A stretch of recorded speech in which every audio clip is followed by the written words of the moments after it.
Ipswich up formation-wise. They've done that the last few games with that 3-5-2 system. Can they capitalise today and get another important win? Yeah, both sides have recently moved to the 3-4-3 system, so it'll be interesting to see how that plays out. We are underway on BBC Radio 5 Live, BBC Sounds, the first of back-to-back commentaries. We're at Anfield for Liverpool, Manchester United at 4:30.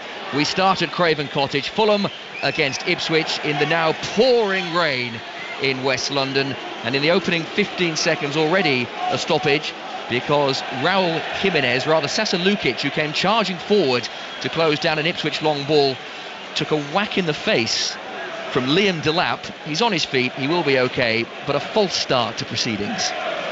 I'm not sure I'd take out Sasa Lukic like that. I'd be quite worried because he is a tough player. There'll be a little bit of retribution, I think, later down the line. Keep an eye on that one. That is one to watch. Fulham then kicking from right to left in this first half. That's away from the Hammersmith end towards the Putney end in their traditional home kit. The white shirts, the black shorts and the white socks. No missing Ipswich on a dank grey afternoon. They're all in pink. Pink shirts, pink shorts, pink socks. The third Ipswich kit, and they are defending the goal away to our left-hand side. Watching Fulham with the first feel of the football. Diop plays it to that far side, the right. Has it back on the edge of the own penalty area, brings Bernd Leno into the game. And this is something, Stephen, both sides like to do. They both like to play out from the back, and we know in these sort of conditions that could lead to some mistakes, which could lead to some goals. Yeah, it certainly could, but Fulham are so good at doing it, building up from the back, and Anderson steps into almost a pivot position in that midfield and allows Diop and Bassi to be the two central defenders. So they just overload that midfield and found themselves creeping up the pitch as they drift into the Ipswich half now.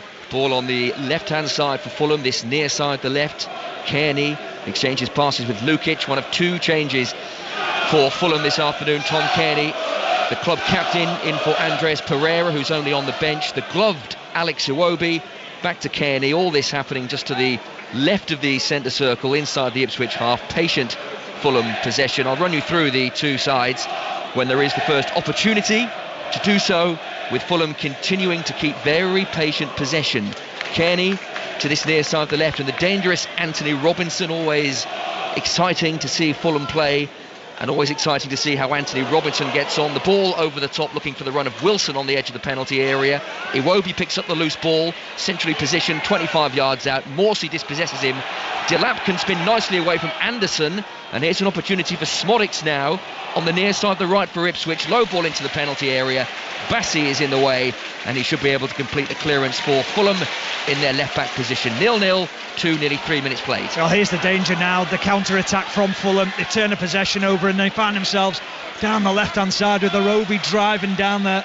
He's making good progress, gets to the dead ball line, can't deliver across, and in the end Ipswich win back possession, and they can now keep possession themselves on the edge of their own penalty area. That's something that Ipswich have to be aware of, though, is that when they're in good possession high up the pitch, Fulham almost cheat. They leave Iwobi a little bit higher up, they leave Harry Wilson. Raul Jimenez plays on the shoulder, and quite often, as good as Fulham are at building up from the back, they're very good at going direct when they need to. Yeah, they have great variety to their play under Marco Silva. It's why they're enjoying such a profitable season win today. They'll hit their best ever points tally after 20 games in a Premier League season. Lukic heavily involved in the opening three, nearly 4 minutes at Craven Cottage. Fulham 0, Ipswich 0. BBC Radio 5 Live, BBC Sounds. Robinson, left-hand side, level with the edge of the penalty area, taking on Johnson. He's into the box. Smodics has to help out his right-back colleague, and does so. Delivers downfield. Anderson in front of Delap was fouled, but referee waves play on. Darren Bond, our referee this afternoon. Iwobi, left-hand angle of the penalty area, slowing proceedings down. Robinson back in field. Kearney collects the ball on the half-turn with his left foot, and Lukic keeps the play moving from left to right. It's with Castagna and all the way back to Diop. Ipswich, Stephen, with 11 men behind the ball. Their game plan is relatively obvious in the opening 4 minutes. Yeah, it is, and it's going to be a game of patience for Fulham. Make sure that you're shifting players out of position. Lovely play from Bassi driving through midfield. Skips away from Smodics and finds Kearney near side the left. His ball in looks far too deep, but Walton will be tested. It very nearly dropped over the goalkeeper. I think he had it covered, and that's out of play for a Ipswich goal kick. Fulham 0, Ipswich 0.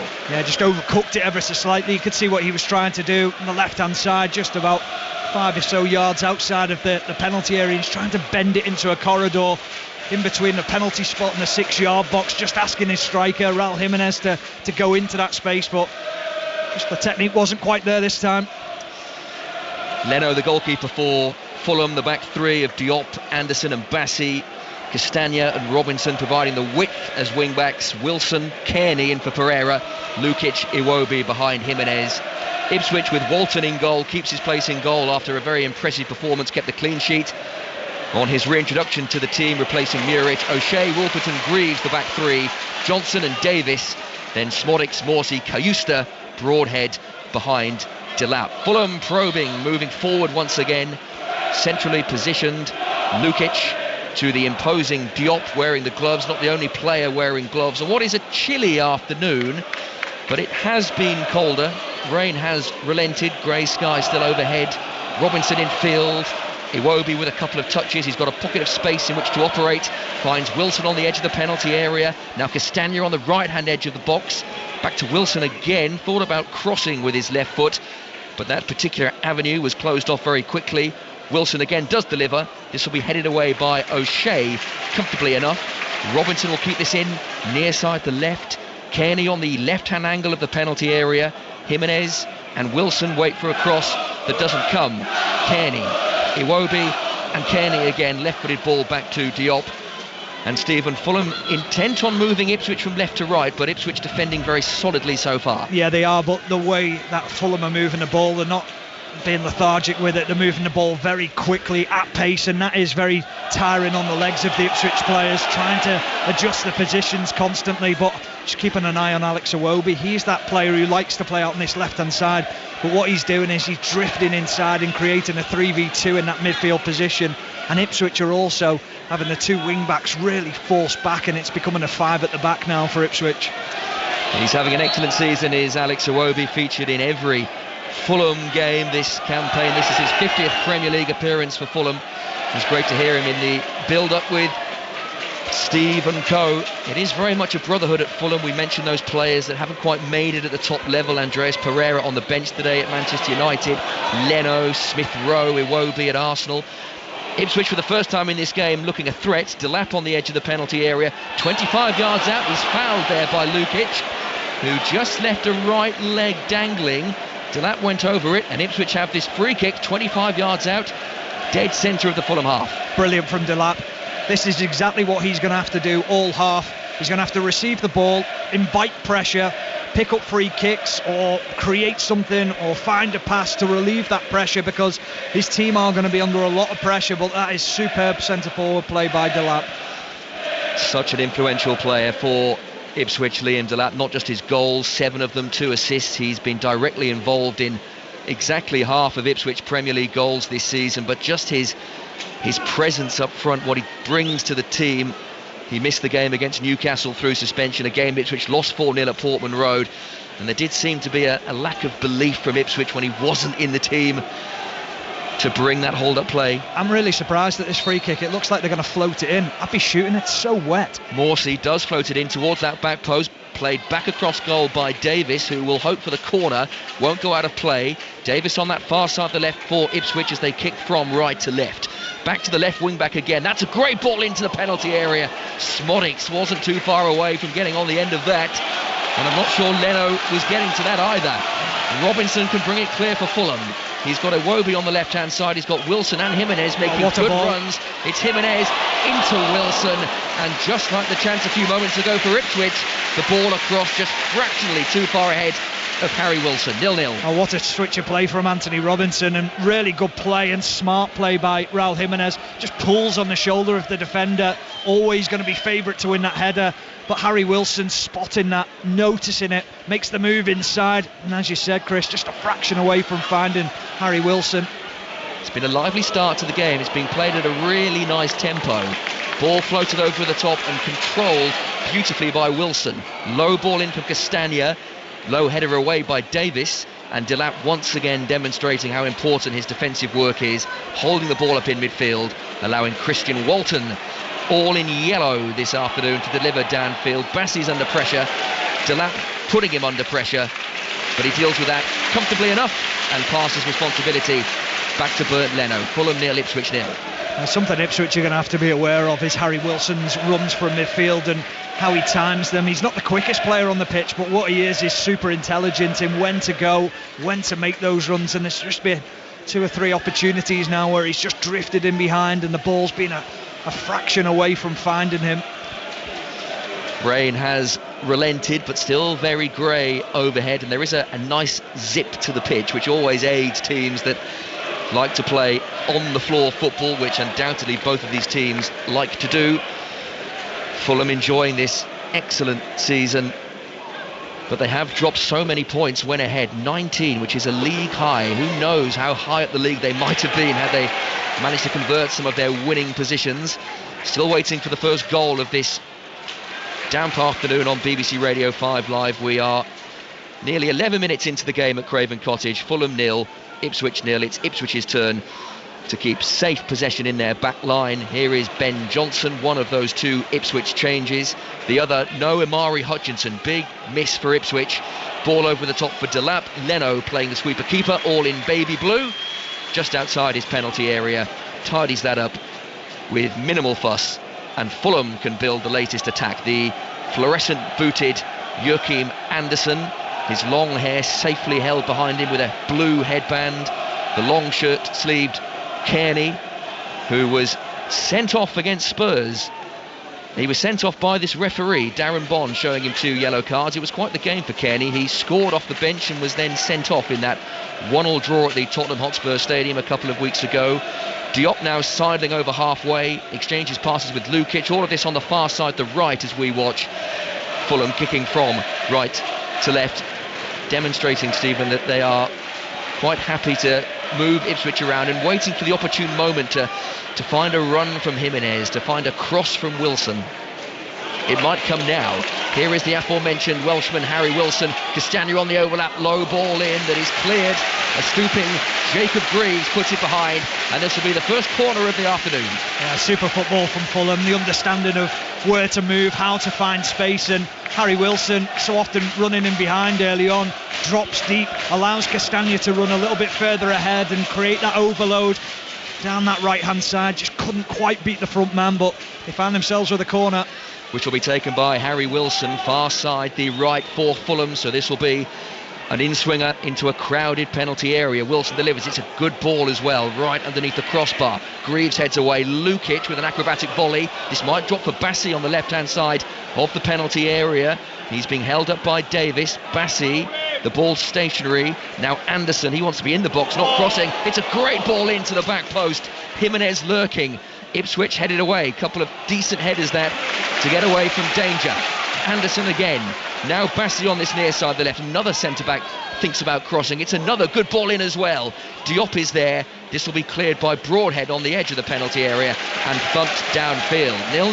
Yeah, lovely header from Ben Johnson. Had to make sure he made it, because Raul Jimenez was just on the shoulder again, and you fancied him to maybe get a good header on goal.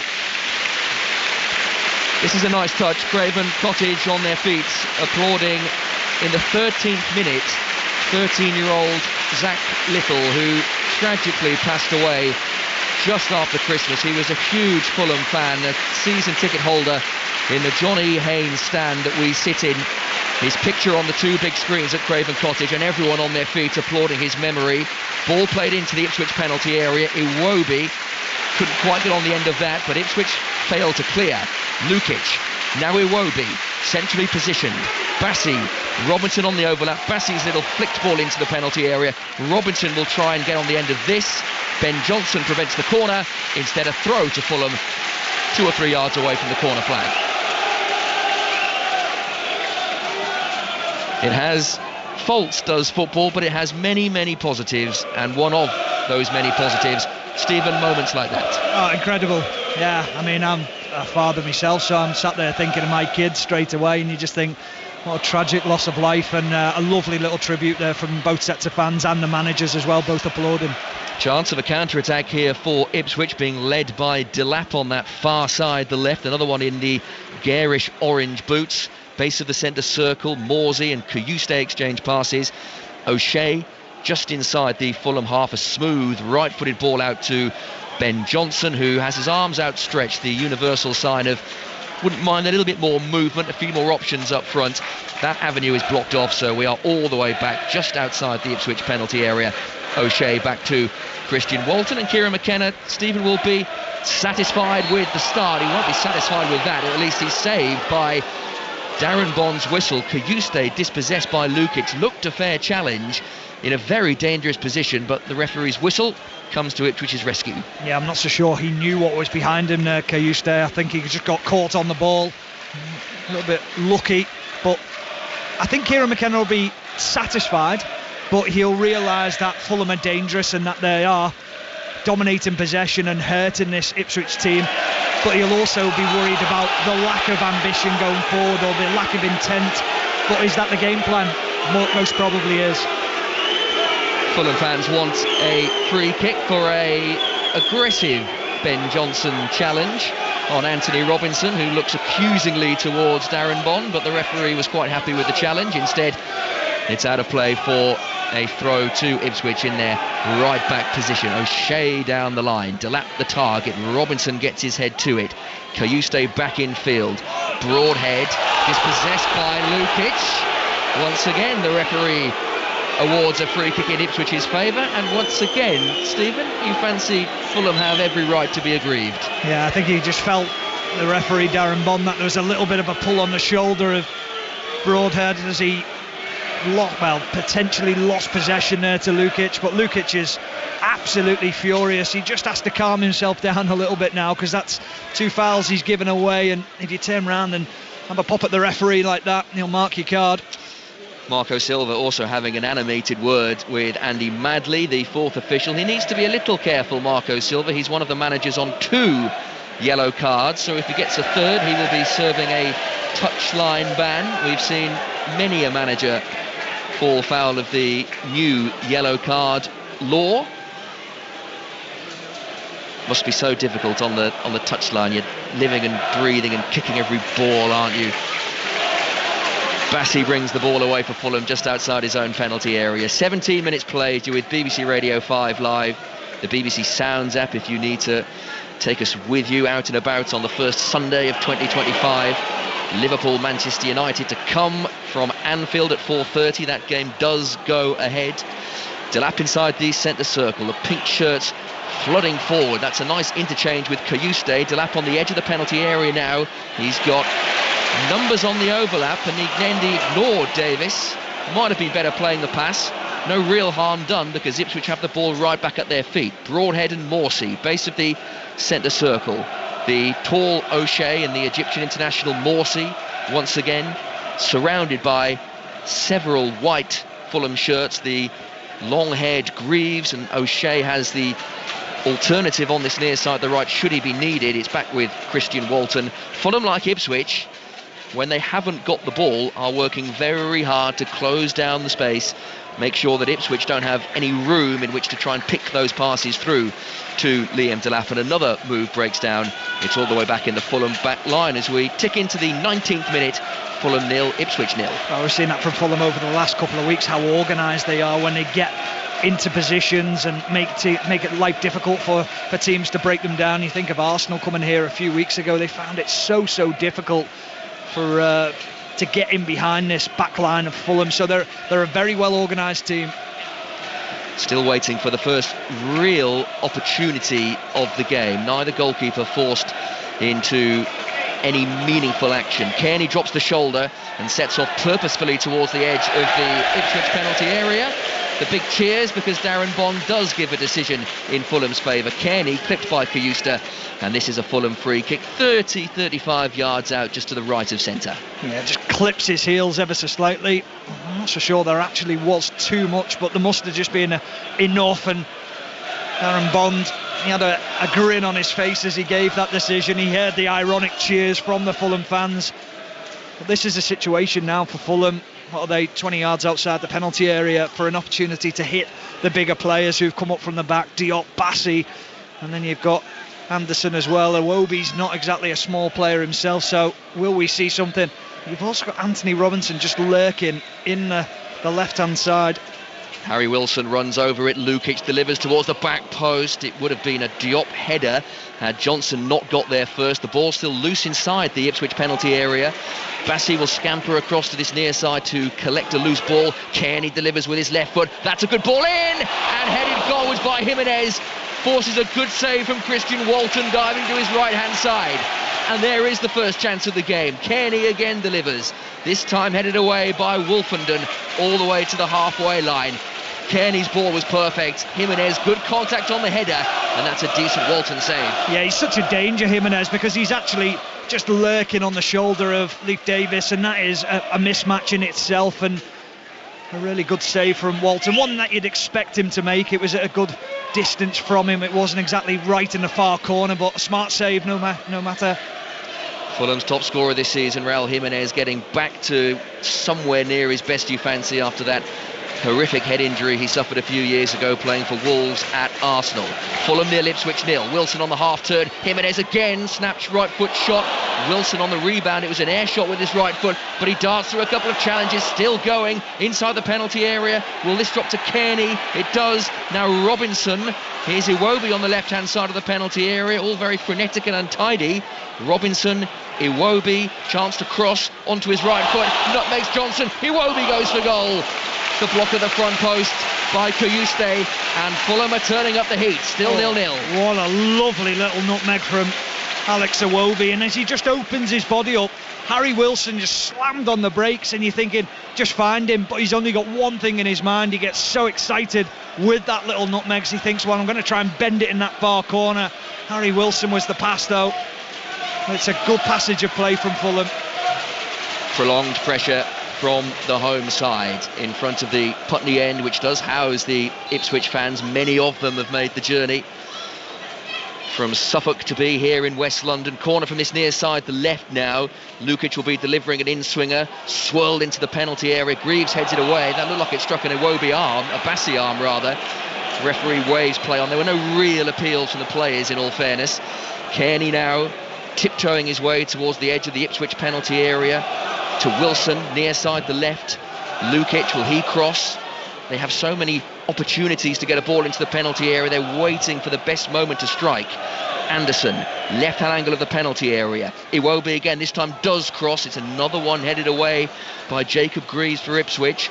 Drops in the centre of the Ipswich half, and now all the way back with Calvin Bassey inside the centre circle. Fulham will be keen to keep this momentum going. They are enjoying their best spell of the game here on BBC Radio 5 Live, but still 0-0 with Ipswich. Robinson with his right foot, another good ball in.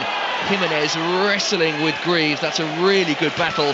Ipswich clear their lines, out of play for a throw, but if a goal is going to come, Stephen Warnock, it looks like it's going to be a cross to a Jimenez header. Yeah, quite possibly. Outstanding defending from Greaves at the back post, making sure that he gets contact with Jimenez, but you just feel like Ipswich are saying, that's okay, we don't mind them crosses coming into the box, we're quite happy to try and contest those headers. It might need a little bit of something more, a little bit more cute from Fulham to find themselves in behind this back line and fire one a little bit lower, take that back line out of the equation.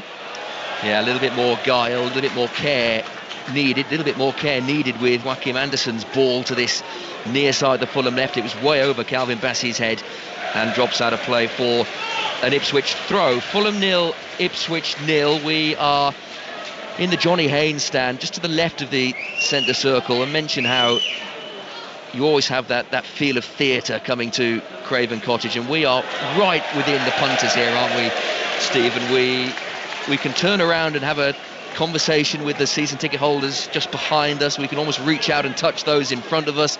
It all adds to the occasion. Sometimes you go to Premier League matches and you're a little bit detached from the action, but you're right in the thick of it here. I smell the food. Yeah. I love it. It's great. Fulham moving forward. Kearney who's been heavily involved on his return to the starting 11, just his second start for Fulham this season. The club captain Andreas Pereira only on the bench, back on his left foot now. Kearney points the way for a couple of players to run forward. Once again, the arms outstretched. He wants a little bit more action in front of him. The focus of the attack on this left-hand side now. I think he's almost saying that's too much of a difficult ball to hit. It's going to have to be inch perfect, so we'll take our time and we'll just keep on moving, but you've got to have movement in front of us. Here he is again. I fancy he's had the most touches of anyone on this pitch in the opening 24, nearly 25 minutes here on 5 Live. Still we wait for the first goal of the afternoon. Iwobi to Kearney, just inside the penalty area. Opportunity knocks again for Fulham, who win a corner. Do they know? The old double kiss. Timothy Castagna is certain that's a corner, but the assistant referee on that far side just points to his shin to say that's the part of the body it came off. Castagna wags a finger at him. He doesn't agree, but the end result of all of that is a goal kick to Ipswich. Yeah, I just think there was a little bit of a ricochet off the shin of Castagna, which knocked it out from Leif Davis. So good defending in 1v1 situation. Just surprised at Tom Kearney passing the ball to Castagna and not taking the opportunity to deliver the ball himself. Got such a great left foot. Ipswich are really struggling to get their foot on the ball, and every time it goes back to Christian Walton, he tends to go long. Liam Delap has not had too much involvement in the last 5-6 minutes. 3 wins in their last 9 Premier League matches. Ipswich having not won any of the first 10, just signs they are finding their Premier League feet. A win would take them out of the Premier League's relegation zone. Indeed, they picked up their first point against today's opponents, Fulham, back at Portman Road, a 1-1 draw in late August. Robinson near side the left for Fulham. They're going from right to left in their white shirts. Bassi to Anderson. He's got Diop base of the centre circle, and he in turn goes all the way back to Bernd Leno, ever present in the Fulham goal this season. 21 clean sheets for Fulham, only Mark Schwarzer and Edwin van der Sar ahead of him in that list. He has certainly found a home here at Fulham. Lovely interchange, Jimenez and Wilson, and then Jimenez bursts away from the challenge of Leif Davis. The Fulham fans want a red card, but there were plenty of bodies between Wilson and the goal. It certainly wasn't a denial of a goal-scoring opportunity, but it will be a dangerous Fulham free kick, 25 yards out, centre of the Ipswich half. A lovely little play by Fulham, the link-up between Harry Wilson and Raul Jimenez. Wilson fires the ball into Jimenez, and the defender thinks he's going to try and drag it down the line. He just flicks it off his heel into the path of Harry Wilson. It was a lovely little interchange between the two players, and as Wilson drove through, Leif Davis thought he could get there. There is a covering defender though. Here's Greaves, who's back into position, so no red card, and the yellow card is definitely the right decision. Lovely football, Fulham. That's when they are at their dangerous best. Wilson's touch inside, the give and go with Jimenez. Marco Silva once again furiously looking at the monitor. That's another, wouldn't say modern invention, but so many head coaches and managers now with the iPads in front of them, they can instantly see the replay, which is never great news for a referee, because straight away the managers and head coaches can see the action, they can remonstrate away. I'm not sure what he was remonstrating for. Presumably he hoped for a red card. Well, that's what I was going to say. If you've seen the incident, he should sit there and go, OK, fair enough, good decision. Or is he thinking, I'm going to put doubt into the referee's mind for later on? So this free kick is right in the centre of the Ipswich half.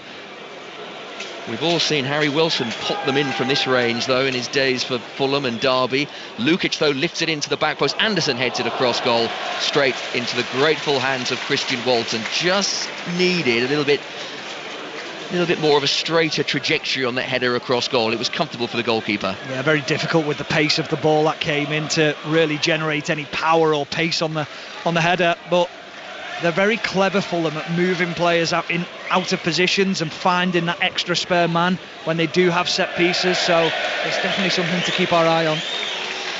The two head coaches, we can see them opposite us. It's quite rare that the dugouts are on the opposite side to where the media are gathered, but we can see Marco Silva and Kieran McKenna. McKenna with his right hand plunged in his pocket. He's pointing the way to several of his Ipswich players. Not as cold as it certainly was yesterday. I dare say if you were out and about yesterday, maybe at a game, You would have needed the thermals. Stephen Warnock has packed the, what have you got? The heated gilet, the heated blanket. Yeah, I've got a snood, I've got a hat, I've got gloves. I am fully prepared. I will not go cold. There are members of expeditions to the North Pole that would blush with the number of heated facilities you have. Fulham 0, Ipswich 0, half an hour play. Just that one real opportunity of note to describe.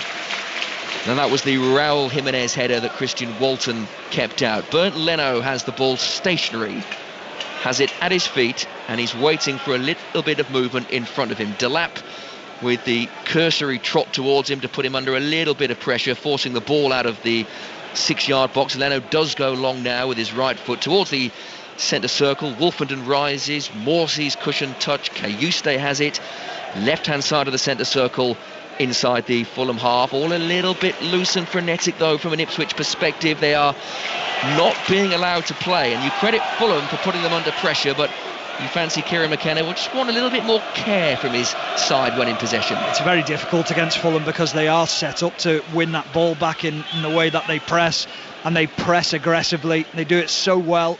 They set traps for the opposition to play into, and more often than not they're very well positioned. Just feel the crowd need a spark as well to get them going. There is quite a hushed atmosphere at Craven Cottage. The Ipswich fans all standing in the Putney end, watching on. The towering Riverside stand opposite us, the newish stand that adds a whole different dynamic to this famous old Craven Cottage. The cottage in the corner still has the Christmas livery on, I noticed, the holly and the ivy and the tinsel and the baubles. Low ball into the penalty area. Johnson clears for Ipswich. Smodics will complete the clearance. Left-footed downfield, a stooping Diop heads it back where it came. Jimenez looking to profit from a loose Wolfenden touch on the edge of his own penalty area.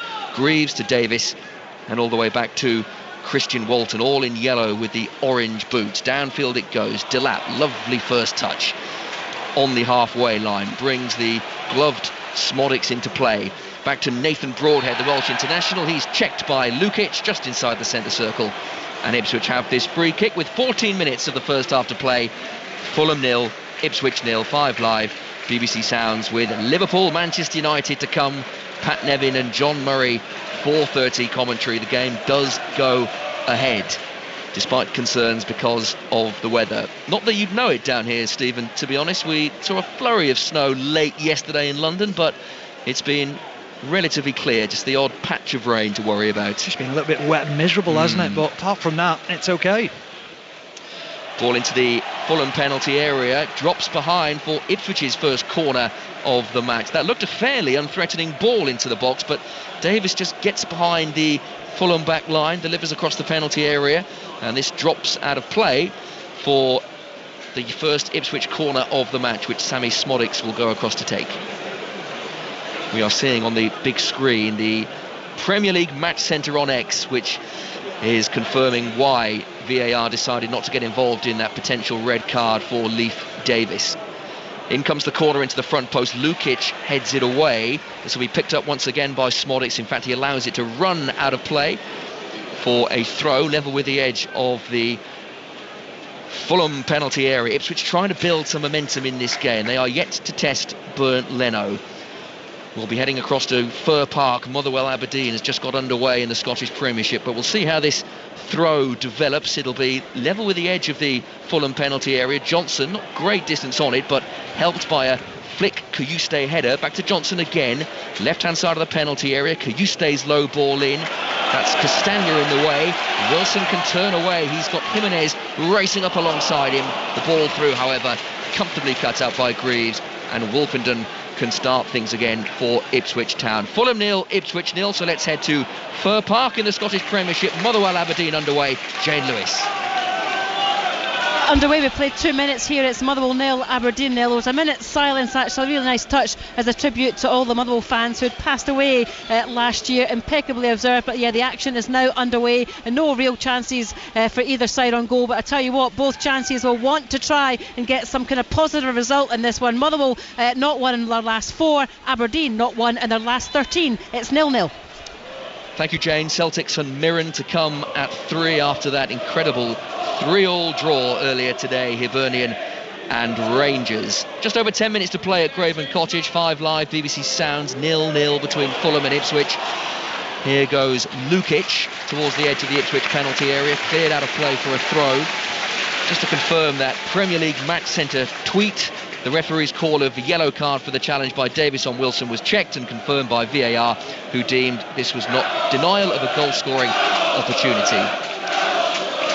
It's that sort of thing that we will be potentially hearing from VAR next season if the trials at the League Cup semi-finals this week are successful. We'll hear the referee explain that decision to the crowd. So we'll see how that plays out. Robinson into the penalty area, left foot ball across. Will this break to Fulham at the back post? Not quite.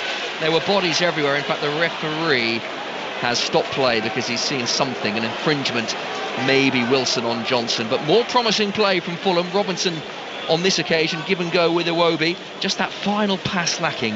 Yeah, and it was Ben Johnson who switches off for a second, and Robinson finds himself in behind. A little nutmeg again from Alex Iwobi. Frees up Anthony Robinson down that left-hand side.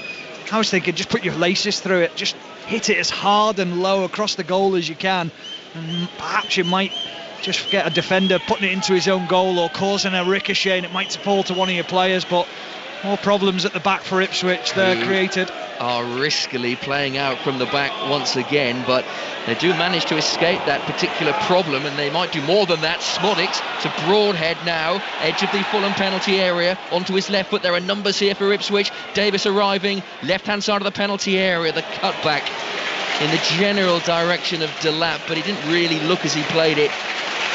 And that was a promising position for Ipswich. Another example of more care being needed in the final third. Yeah, but Lukic has just sensed that danger as well. I mean, he's a player who's grown this year from playing more regular football.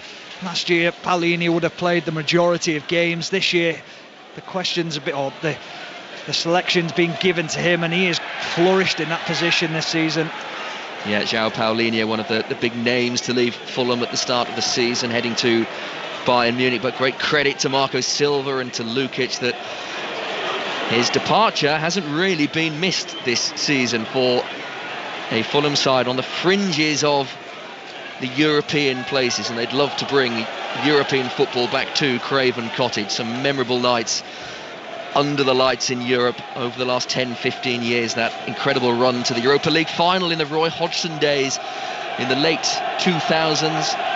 Some terrific nights here. Juventus springs to mind in one of the knockout rounds, winning 4-1 here against the Old Lady to win 5-4 on aggregate. Here go Ipswich. Delap into the Fulham penalty area, forced wide by Anderson. Players slow to arrive, but Fulham getting numbers back themselves. Broadhead right on the edge of the penalty area. Into the box it goes. Johnson's header hits the bar. Ipswich so close to the opening goal. It's there now though. Ipswich lead with Sammy Smodics, the goal scorer. Johnson's initial header came off the bar. Smodics on the rebound. It may have taken a deflection on the way through, but Ipswich strike first at Craven Cottage. Fulham 0, Ipswich 1. Well, the first real attack of any note from Ipswich, and as the ball's delivered into that back post, I talked before the game about that positional sense of Anthony Robinson at the back post. I actually think it's Robinson who crashes the header against the bar as it's delivered in from Broadhead. And as he just gets ever so slightly wrong, no it is, it's Ben Johnson who gets the header in front of Robinson, but as it comes out to Sammy Smodics, there's only one thing on his mind, and it's to hit it as hard and as low as he can. It takes a little bit of a deflection off Anderson, and then it just crashes into the goal. We're at 1-0 Ipswich. Wow. It's Calvin Bassey, whose attempted clearance was not of the required quality. He had the chance to clear with his left foot. Miscue, and Smodics on hand to fire home. It did take a deflection off Bassey, but there's no doubt that is Sam Smodics' goal, his 4th of the season. All 4 have come away from home for Ipswich, and how important could that be with 7 minutes to play of the first half? Ipswich who strike first. They've not really been an attacking threat in this game, but they lead at Craven Cottage. Fulham now have a free kick. Kearney caught late, deep inside the Ipswich half, so an immediate chance to respond. But if you're Calvin Bassey, Stephen, you'll want that back, won't you? It wasn't a great clearance. No, it wasn't. It was just rushed, and he felt under pressure, didn't he, because of the attack of Ipswich. And I think he'll watch that back and think, I had so much more time, but where's the information from his teammates? I think that was the concern for him, was that he doesn't hear a shout, then he panics in the box, rushes, puts it on a plate for Szmodics. Free kick, Fulham. Nathan Broadhead was booked for that challenge on Tom Cairney, just a little too aggressive for the referee's liking. Cairney very slow to pick himself up, he'll be okay. And Fulham have had numerous free kicks in this sort of position. It's a little too far out to shoot, closer to the halfway line than it is the goal, but an opportunity nonetheless to get the ball into a crowded penalty area. Lukic delivers towards the back post, Diop attacks it, Johnson is there to partially head away. It'll be a clearance completed by Kayuste, who tries to go the long way around Anthony Robinson. He gets back okay. Round of applause for some sensible, responsible defending, and Fulham can build from the back once again, trailing by a goal to nil here on 5 Live. Craven Cottage did not see that coming, and Ipswich lead and would move out of the relegation zone if they can hold on to this 1-0 win, but an awfully long time to go. 5 minutes of the first half to play and the entirety of the second half. But Fulham, you fancy, Marco Silva was agitated on the touchline. He'll want more from his side. He'll want a little bit more zip, you fancy, a little bit more creativity moving forward. We have not really seen a great deal of it in the first 41 minutes of this match. Bassi on this near side, the left, to Cairney, infield to Lukic, 25 yards out central position. Fulham going from right to left. Diop brings it forward, a couple of touches to get away from Broadhead. Castagna smoothly to Anderson. The rain has started again at a grey Craven Cottage. We can see it very clearly against the bright floodlights at the top of the Riverside stand, shining brightly down as the lights begin to take over from the artificial light here. Iwobi skipping forward, a give and go with Bassi. It's Robinson again. Fulham, as they have done throughout this game, patient, slowly working the ball from left to right, waiting for the prime moment to strike. Iwobi, left-hand angle of the penalty area, waiting to cross, but absolutely no space in which to do so. The goal scorer Szmodics in the way. Good ball to Wilson. Left foot shot blocked at source. Anderson will pick this up base of the centre circle. Fulham building ahead of steam, and the crowd can sense it. Can they find the leveller with 4 minutes of the first half to play? Robinson's rather hopeful ball to the back post, made into a good one by Castagna, who headed it back into the penalty area. Anderson's header, it's Jimenez on the edge of the box, touch to control, right foot shot, another one blocked at source, and all the way back with Issa Diop. Every single Fulham player inside, bar the goalkeeper, inside the Ipswich half, as they try and plot a way through a very solid Ipswich defence. Yeah, it's very stubborn, isn't it? Very organised now, Ipswich, in the way that they're playing. And as you said it, Chris, you said before, from Anthony Robinson, a hopeful ball, and that's what they don't want, the Fulham players or the Fulham fans. They want balls that are going to find the man. Iwobi making progress from left to right, finds Diop, and now Wilson back in field, centrally positioned. Cairney's first time ball. Lukic has the overlapping Castagna as an option, and Castagna is used. The bright booted Wilson, ball into the back post. Robinson was there, but so too was Ben Johnson. But that was a better looking cross, and Johnson could take no chances. Heads out of play for a corner. But organised again from Ipswich, in the right positions, making sure that they're covering each other. They almost had the perfect game against Chelsea leading into this game. Ipswich, they're sat in the shape, they know how to play within it. They counter-attacked against Chelsea. They've done the same here today, so there'll be a belief within this Ipswich team that we've been there, we've done it against a better team as well in Chelsea. Corner in front of the Cottage, where the Johnny Haynes stand would meet the Putney end, away to our left-hand side. It'll be an in-swinger once again from Lukic. Delivers to the back post. Jimenez beaten to it by pink-shirted Ipswich defender. It's back on that far side now. The long head, Iwobi, short sleeves and the gloves. Cairney thought about shooting, finds Iwobi, forced a little wide. He dinks it in. Anderson was there, so too Jimenez. The volley from Wilson was beautifully struck. Took a deflection on its way through. It's out of play for another corner, but the look on Wilson's face, the moment that left his left boot, I fancy that was heading in. Yeah, there's only one person you want that to fall to in the Fulham team, and it's Harry Wilson as it comes out the sky, perhaps going wide. They weren't to know that, the Ipswich players. I think it's Sam Morsey who gets something on it. No, it's actually Greaves, isn't it, who pushes it round the post. Short corner, Kearney to Wilson, back to Kearney on the edge of the penalty area. Sam Smodics not only showing attacking prowess by scoring the Ipswich goal, but brilliant defensive work to close down the space. Kearney had no space in which to pull the trigger. That's another hopeful ball by Robinson. No one in a white shirt anywhere near Christian Walton. It's a comfortable claim for the Ipswich goalkeeper.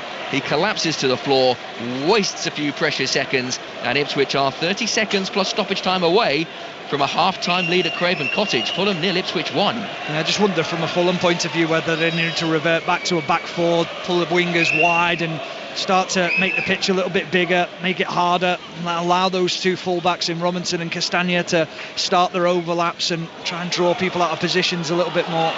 It is a pensive-looking Marco Silva concocting his half-time words of wisdom to a team that have dominated possession but have lacked that attacking spark. Robinson forward to Iwobi. That's easily intercepted by Dara O'Shea. Now the goal scorer Smodics with his back to goal brings Morsey into the game.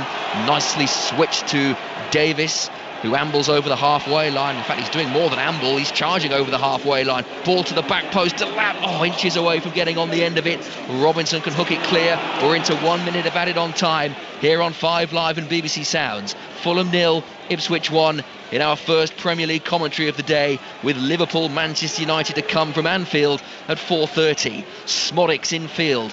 What Ipswich would do for a second goal, but they are showing absolutely no ambition to get that second goal. Wolfenden slowing it right down. The ball down the line now to Smodics near side the right. Bassey comes across. Stationary ball once again close to the corner flag. Will there be time for one final attack? I don't think there will. There is the shrill blast of Darren Bond's whistle, and Ipswich have a half-time lead at Craven Cottage. Fulham 0, Ipswich 1. Sam Smodics, 4th goal of the season. Cross into the back post. A Johnson header off the bar. Bassey with a poor clearance, and Smodics on hand to hammer home via a deflection off Bassey.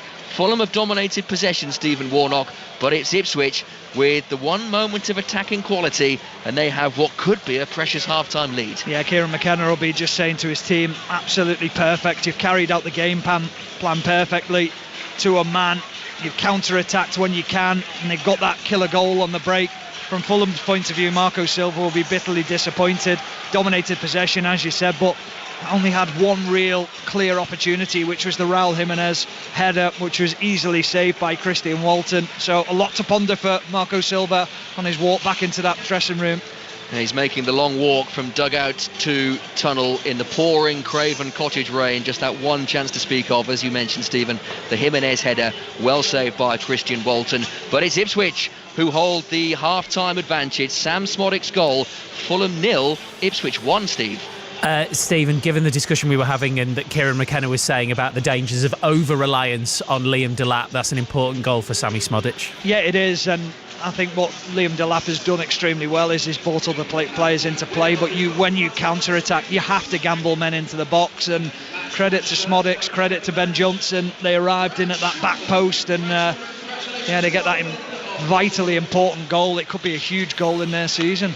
Thank you very much both for the time being. So Fulham 0, Ipswich 1 at half-time in the Premier League. If Big If it would stay that Ipswich would jump up 2 places to 16th and be 2 above Wolves, 1 above Everton, albeit having played a game more, but clearly long way still to go there. Full commentary on the way as well of Liverpool versus Manchester United at 4:30. We'll take you to Anfield for the first time today shortly. There was a great game earlier in the Scottish Premiership. Finished Hibs 3, Rangers 3. So Rangers 10 points behind Celtic, having played a game more. Full slate of fixtures, including one Motherwell Aberdeen, which is underway right now. Jane Lewis. Yeah, it's Motherwell 0, Aberdeen 0. It's a pretty cagey affair, this one. Both teams just trying to feel each other out, although both teams seeing plenty of the ball. We've had a couple of half chances, if you like. Duke had a go from an Aberdeen point of view, but it was a weak shot, easily saved by the Motherwell goalkeeper. And then just a few minutes ago, Maswanisi for Motherwell, another weak shot as well, again, which was easily saved by the Aberdeen goalkeeper. So not too much to speak of in terms of goal mouth action, But some nice play in the middle of the park. It's 0-0 here at Fir Park. And at 3 o'clock, games between Celtic and St Mirren, Dundee United and Hearts, Kilmarnock, Ross County and St Johnstone, Dundee all get underway, as does the only game in League Two which is on today. That's Crewe versus Bromley. The other three, Chesterfield, Gillingham, Fleetwood AFC, Wimbledon and Newport Morecambe, all postponed. And there is a 3 o'clock kickoff in the Championship as well, which is on. That's Sunderland versus Portsmouth. Let's get the news now on 5 Live with Nick Hatfield. The voice of the UK. This is BBC Radio 5 Live. Thank you, Steve. Good afternoon. Snow is causing disruption across the UK. Stranded vehicles and collisions have left key roads in northern England closed, while rail services have also been cancelled. The runways at Liverpool and Manchester airports have reopened, but disruption is expected to continue. Leeds Bradford Airport says its runway has also just reopened. Kevin Shorter is a volunteer snow plough driver in Cumbria. And we grit and plough a lot of the little back roads around the village of Nenthead in Cumbria. And we've got about a dozen volunteers involved, men and women from 30 to 63 years old. It's a lovely place to live, but we are high up, very exposed. When the bad weather comes, it does hit us rather hard. Reports from central Gaza say at least 10 people were killed in Israeli strikes overnight as talks continue in Qatar to try to end the conflict. Hamas officials say more than 200 people have been killed since Thursday. Israel says it's targeting Hamas fighters and infrastructure. Ukrainian forces have launched a new offensive to seize more territory in Russia's Kursk region. The Defence Ministry in Moscow says 2 attacks have been repelled. The NHS app has been upgraded to allow more patients in England to book treatments and appointments. The changes aim to cut waiting times and should make it easier for people who want to choose a private provider for operations. Nicola Ranger is Chief Executive of the Royal College of Nursing. There is a missing piece that I'm just not sure this government is focusing enough on. That's the workforce. If you want to have better care, you've got to have people to look after them. And the biggest workforce that is having the biggest challenge is nursing. We have still got 30,000 nursing vacancies in England alone. And the Golden Globes take place later, the first major night of the film awards season. Acting nominees include Zendaya for tennis drama Challengers, Timothée Chalamet for the Bob Dylan biopic A Complete Unknown, as well as Cynthia Erivo and Ariana Grande for Wicked. New year, a fresh start, and a chance to decide who you're going to be. Truer, more honest, or a cunning game player who will deceive their way to the top.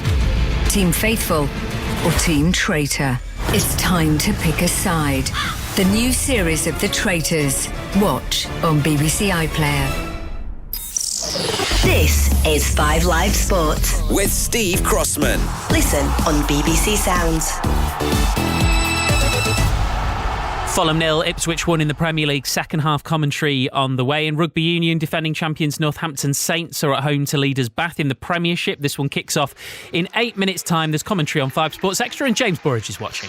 Hello, Steve. Well, both these sides scored over 60 points last week, but it's Bath who are proving the team to beat right now. They demolish Saracens, boast a mighty pack with 7 forwards on the bench, a clever kicking game, and in Finn Russell, a magician who can exploit any weakness. Defending champions Northampton, well, they're having an indifference campaign, languishing down in 8th, 13 points adrift of 4th place Leicester. Their pack lacks heft, but they do have Stardust out wide with Alex Mitchell and Finn Smith. They simply must win if they're to stand any chance of becoming playoff contenders. They've been shoveling snow here since the early hours, but the game is on. It's a sellout and a repeat of last season's final. Kick-off at 3. Thank you, James. In the Women's Premiership, defending champions Gloucester Hartpury have beaten Bristol Bears 17-40 in front of a record crowd. There were over 9,000 in for that. This was because of the much anticipated debut of Olympic bronze medal winning player American Ilona Maher, who came on in that game in the 60th minute. In the Scottish Premiership, a hat-trick from Hamza Igamane wasn't enough for Rangers to beat Hibernian in a cracking game at Easter Road. Rocky Bashiri's late equaliser means Hibs are now unbeaten in 6. That's seen them move off the bottom and up to 7th. Here is Bashiri speaking to BBC Scotland. Yeah, but listen, we've always been a good team. It's just about character. When you have them in comfortable talks, when things go hard, that's when you progress. And we had that. And now you can really see the mindset we've put in place and how we progress into that.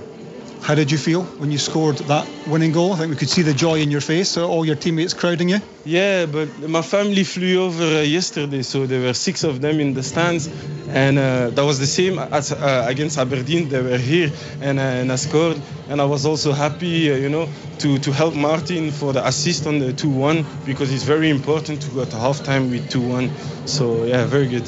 So those two things were very good. Were you breathing a sigh of relief at the end when Igman hit the post?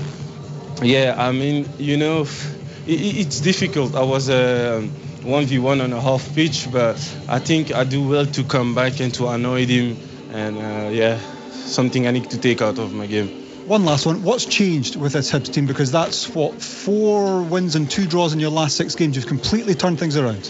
Yeah, but we've always believed in what we were doing. It's just a matter of stick together and guys, we go again and be calm. We are the new team, new players, and it's about they need to get to know also the fans. The fans have demand, but it's because you're at a big club, and like me and some boys that have been here a bit longer know how to react by that. And I take another role on the pitch, more leadership, and That's Hibs' Rocky Bashiri speaking to the BBC's Keridin Isian. So that result means that Celtic can go 13 points clear at the top. They're about to get underway at home to St Mirren. Kenny Crawford. Yeah, good afternoon, Steve. Just when some Celtic fans were getting ever so slightly edgy after that Old Firm defeat, Rangers go and drop those points again. Brendan Rodgers has shuffled his pack. 4 changes. American Austin Trusty comes in at centre-back. Belgian Arne Engels and Luke McCowan start in midfield, while Adam Ida, former Norwich striker, replaces Kyogo up front. The others dropping to the bench are Liam Scales, Paulo Bernardo and Rio Hitati. 5th place St Mirren, last one at Celtic Park back in 2021. Goalkeeper Zach Hemming, back on loan from Middlesbrough, makes his 2nd debut for the Buddies here today. That's after Ellery Balcom was recalled by Brentford just a few minutes until kick-off. And 3 other games in the Scottish Premiership also start at 3. Dundee United versus Hearts, Kilmarnock Ross County and St Johnstone against Dundee. The 3 o'clock kick-off in the Championship is the only game there this afternoon. Yesterday's results mean only goal difference is keeping Portsmouth out of the bottom 3. They go to Sunderland, who need a win to keep pace at the top. Rob Law. 2 teams who started the new year with big victories, Steve, but very much fighting at the opposite ends of the table. 4th place Sunderland, yet to lose at home this season, unchanged from the side that beat Sheffield United last time out. Follow that up with a win this afternoon, and it will put them just 3 points behind top of the table Leeds and 2 behind Burnley in 2nd. Meanwhile, Portsmouth, desperate to put some space between themselves and the bottom 3, but they really struggle away from Fratton Park. Just 1 win on their travels so far. They're also unchanged following a 4-0 win over Swansea. New signing Rob Atkinson is on the bench though after joining on loan from Bristol City this week. Thank you very much, Rob. That music that brings Sunderland out at the Stadium of Light always gets the pulse racing, doesn't it? They should have that at Anfield. Have they got a song there? I think they've got quite a good one. Liverpool versus Manchester United on the way at 4:30 on Premier League Sunday with Pat Nevin and correspondent John Murray. Good afternoon, both. Good afternoon. What I would say, Steve, is I think Rocky Bashiri wins the award for the best accent so far on the radio in 2025. Yeah, I think he beats Julian Laurent into 2nd, actually, which takes some doing. I thought it was a great interview there, Keridin Isian, and it sounded like a brilliant game up there at Hibernian coming back to 3-3, but then again, I would say that. You might say that, yeah. This should be all right, John, as well. Yes, it should. Now it's on, and for those who weren't listening earlier, there is actually quite a lot of snow on Merseyside, and I hope everyone's able to get here safely, because I'm sure people listening will possibly still be on the way. And the areas around the stadium, there's a lot of snow, slushy snow. There's just been a torrential downpour of very cold rain, and the car parks as well covered in snow. But they've managed to clear the pitch, but we have got piles of snow all around the perimeter. But the pitch itself, even though you can still see the trail marks where the shovels were used to get the snow off the pitch, the match goes ahead with Liverpool full of confidence, going great guns, top scorers in the Premier League, 23 matches unbeaten. They've already won 3-0 at Old Trafford this season, and as we know, Manchester United 4 defeats in a row, mired in the bottom half of the Premier League, with the manager talking about relegation after the last match.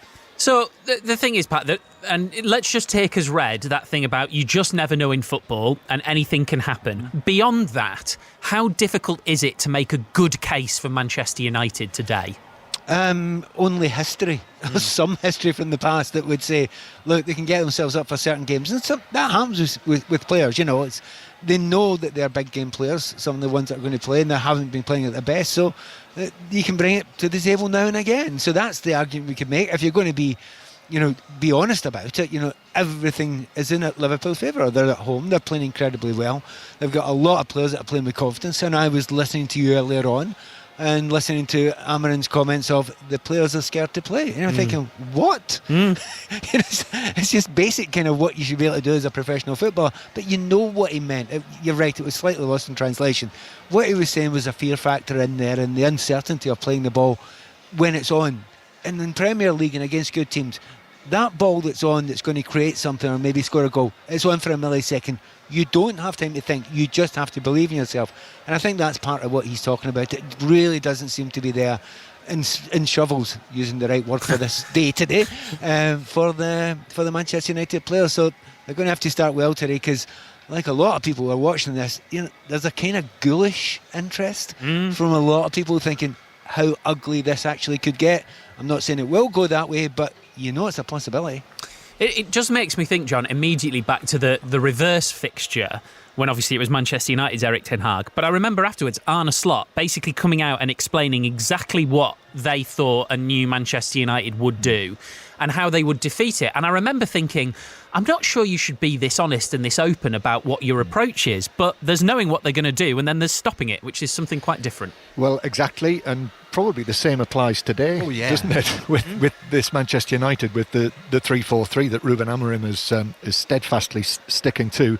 I mean, it's interesting, having I was in the room when Arne Slot came into the room to speak to us after the 6-3 win at Tottenham, and people were saying, in fact, I think we said it that day, that this must be, if not one of, certainly the best performance that Liverpool have put in so far under him. But he said he felt that win at Old Trafford was probably up alongside it. So we talk about Manchester United's players being motivated by this. Well, clearly Liverpool's players are motivated by it as well. Can I guess where you were going with that one there? Go on. I'm going to guess. Right, they're playing with a back three, right? Yeah. Manchester United, and so they've not got a nominal left back or right full back. Yeah. Mo Salah doesn't go back. He cheats, right? And cheats in the nice sense of the word. He doesn't chase back, right? If that's the case, whoever's against him, be it Dalot, Mizrahi, probably Dalot, he's not going to have a full back marking him. So one of the centre backs is going to have to come out. Centre backs hate coming out against even average wingers, but against Salah, it is honestly, just looking at that, we're sitting really high up above the ground at the moment, and I'm looking at the space where I think this game could be won and lost very quickly, unless Amarin does something to kill that space, which absolute certainty Salah will use. Yeah, Pat, as always, you have read the room perfectly. We'll be back with Pat Nevin and John Murray for more. We'll get the team news around 3:15, but we're ready to go for the second half at Craven Cottage. Chris. We are, Steve. Your timing exemplary. We are just about to get underway with all 22 players standing in the pouring Craven Cottage rain. It was in and out in that first half, but it is hammering it down. And there is a Fulham change to tell you about. Emile Smith-Rowe, Fulham's record signing, is on the field. He is on in place of Issa Diop, so it is a formation change for Fulham. I'll run you through the two revised lineups, or at least the one revised lineup when there is the first break in play. But we are back underway. Ipswich building the first attack of the second half. Kayuste, good progress into the penalty area. Leno clears with his foot. I think there was a little foot from a Fulham defender, hence Leno thought it might have been a back pass, and he has possession in the back line once again, Leno, and can find Timothy Castagna. So Issa Diop off and Emile Smith-Rowe on. Former Liverpool and England fullback Stephen Warnock watching on. Not a surprise. No, you just felt that they needed to change something, and they're not really getting the benefits of Anthony Robinson playing as a left wing back, so the change was something that I thought might happen at half-time, and Marco Silva's made that, and Smith-Rowe will now play off Raul Jimenez up top, and you might just see a few more marauding runs from Anthony Robinson from the left-back position. So Fulham 0, Ipswich 1. underway at Franklin's Gardens in the Gallagher Premiership. Northampton Bath, James Burridge. And Northampton with an early lead, 2 minutes gone, and they've scored 7 points to nil. George Hendy with the break. Josh Kemeny, the loose forward, taking his pass, left hand shoulder, beat the defender and under the post. Northampton 7, Bath 0, 2 minutes gone. White shirts, black shorts, white socks are Fulham, kicking from left to right in this second half, away from the Putney end towards the Hammersmith end. The Ipswich all in pink, and they're looking to box Fulham in here. Castagna's over this throw in the right back position. Movement a little bit static in front of him. Eventually Lukic offers Bassi to Leno, and Fulham can start building from the back as they like to do and as they have done throughout the season and throughout this game as well. Smith Rowe, first touch of the afternoon for him. Loose pass Castagna, given straight to Morsey, hence the disgruntled moans from the Johnny Haynes season ticket holders who are very close to us. Ipswich with Broadhead inside the centre circle, space for the overlapping Davis, and he's used on this left hand side. Approaching the edge of the penalty area, the blue booted Cayusta to Morsey.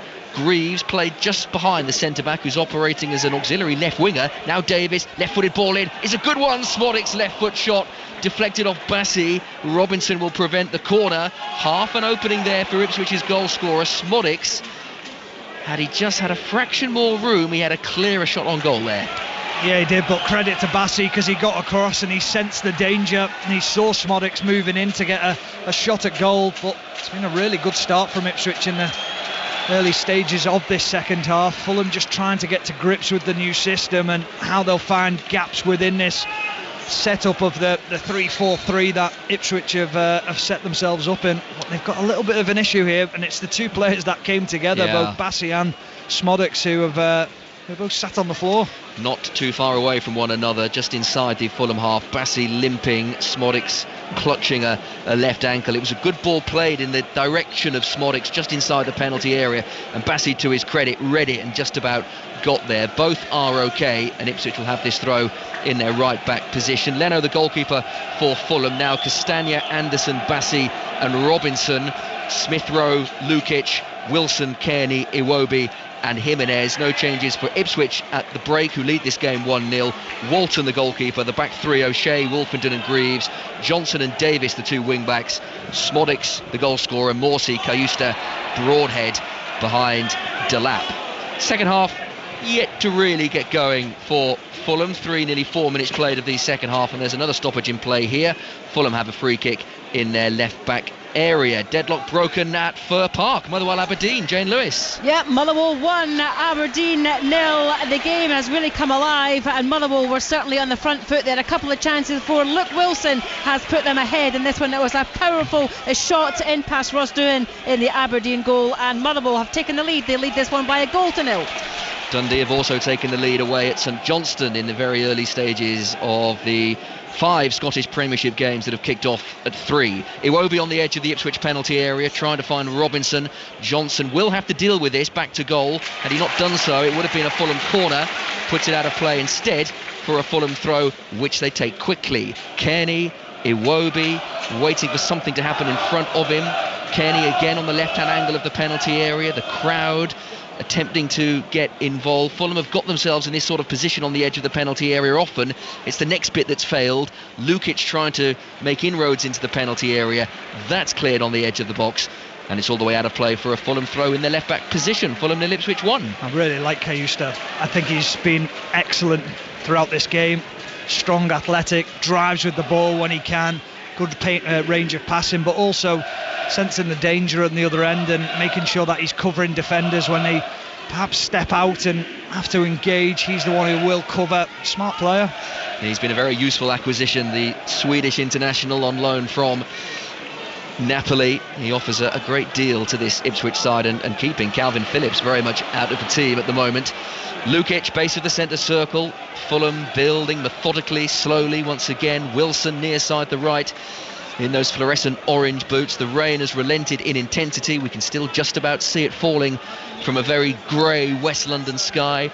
Bassi, Iwobi on the edge of the box. That's a clever ball to Kearney. Now he's got a chance to shoot. Oh, and he just lost his footing. He almost had too much time. Didn't really know what to do with it, whether to shoot, whether to cross. In the end, he did neither, and a promising position wasted by Fulham's captain.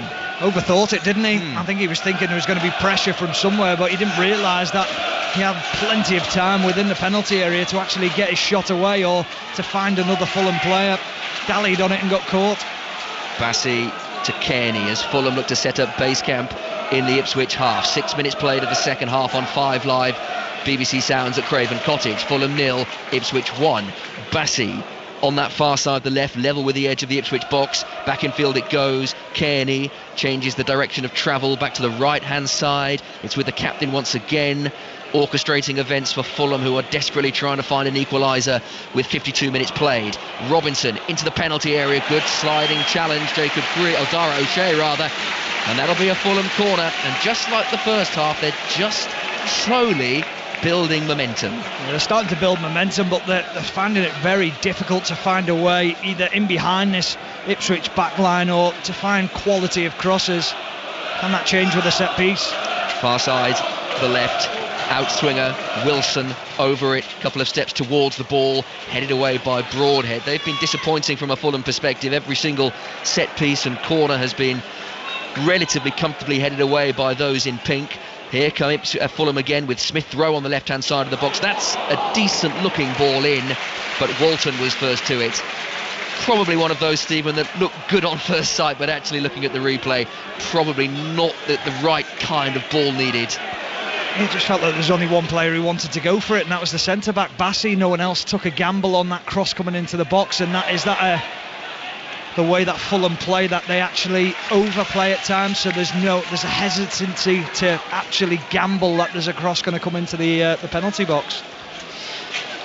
Ipswich lead this game by 1-0. They have led plenty of times this season, but have dropped 15 points from winning positions. That'll be, I'm sure, playing on Kieran McKenna's mind. They have the lead in this game, and they have a lot of it still to play against a Fulham side who are unbeaten in their last 7 Premier League matches. Only Liverpool and Arsenal on longer runs. Another ball forward that Christian Walton was close to taking out of his own penalty area, but the appeals came from the fans rather than the players, which is always a telltale sign. I think he was okay. Yeah, he was absolutely fine, and credit to Darren Bond. He got himself in line with the edge of the penalty area and made sure that he could see it very, very clearly. But that's a different type of ball from Anderson now. He can hit that long raking ball to Anthony Robinson over the top as there's better movement to free up. It's a fine diagonal. Johnson to Davis, wing back to wing back, right to left. Davis to Delap, chest control, couldn't quite find the space to shoot. Ipswich manoeuvred that really nicely from right to left, and Delap did have a pocket of space, but good defending Fulham, and they do manage to get the ball away, or at least they do now. Iwobi towards Wilson, skips off what is a very greasy surface now. Kayuste with Jimenez, who whistles of derision from the Fulham fans who wanted a free kick, but referee Darren Bond was quite happy for play to continue, and continue it does, with Fulham moving over halfway, far side the left. Robinson to Iwobi. You feel Fulham will need to involve Alex Iwobi more in this second half if they are to find a way back into it. The sodden Sasa Lukic to Wilson on this near side, the right, in on his left foot where he can be so dangerous. Clip to the back post. Jimenez with a little flick. Johnson will prevent this going for a corner on that far side, the right, trots over to... In fact, he doesn't prevent the corner because he knew full well it came off a white shirt. Instead, it'll be an Ipswich goal kick with 10 minutes exactly of the second half played at a very wet Craven Cottage. Fulham 0, Ipswich 1. Yeah, difficult for Jimenez there as Harry Wilson drops inside from the right wing position onto his left foot. He just tries to drift the ball in, and there's not really much that Jimenez can do. He just tries to glance it on, hoping someone else is in behind him. But again, that lack of runners from Fulham. Couple of goals to tell you about in the Scottish Premiership. St Johnstone 0, Dundee 2. Dundee have doubled their lead, and we know that Motherwell, as Jane Lewis was telling us, lead at Aberdeen by 1-0. I see Sunderland have also taken the lead at Portsmouth. In fact, we can hear about it now at the Stadium of Light. Rob Law. Yes, Sunderland 1, Portsmouth 0. Sunderland on the front foot from the very beginning, and they have the breakthrough. Meander fed the run of in-form Wilson Isidore, who finished low to put the Black Cats into the lead. Sunderland 1, Portsmouth 0. Thank you, Rob. Sunderland looking to preserve that unbeaten home run this season. Portsmouth, who are not great on the road, having lost their last 3. Fulham 0, Ipswich 1 in the Premier League.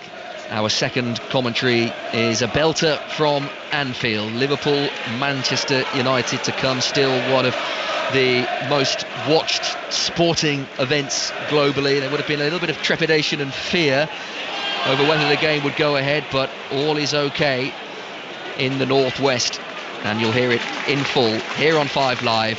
Liverpool, Manchester United, Pat Nevin and John Murray. Fulham, as they have done often, building slowly through the lines. Castagna to Smith Rowe. What kind of influence can Emil Smith Rowe have in this game, having been introduced as a half-time sub? Kearney going from right to left across the penalty area, 3 or 4 yards outside of it.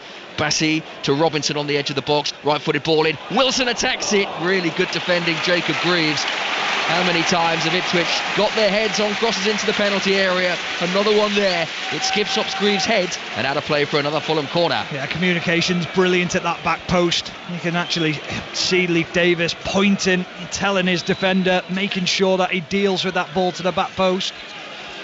Wilson will stand over this corner, near side the right arm in the air. Left-footed delivery is flat, driven to the back post, but overhit.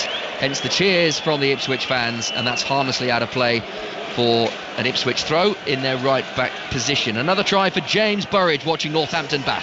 We've had 2. James Rahm has just gone for almost the length of the pitch for Northampton after a wonderful scything break by the Saints back line. He's just gone under the sticks. That's after Fraser Dingwall scored 2 minutes ago for Northampton.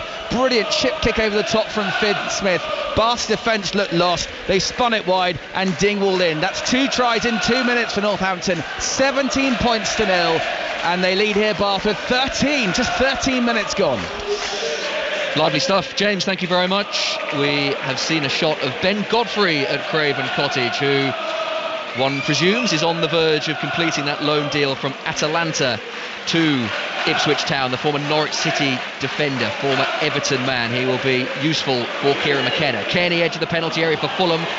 His direct pass into the box was cut out by Broadhead, and the Welsh international with a couple of neat touches to get himself out of trouble. Ipswich have the ball in their back line and can plot their way forward. Kayuste to Greaves, with Davis offering width on this near side, the left.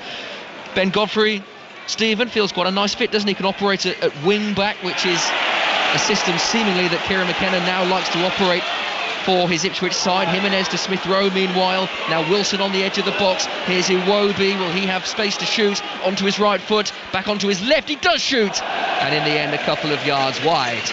Fulham 0, Ipswich 1.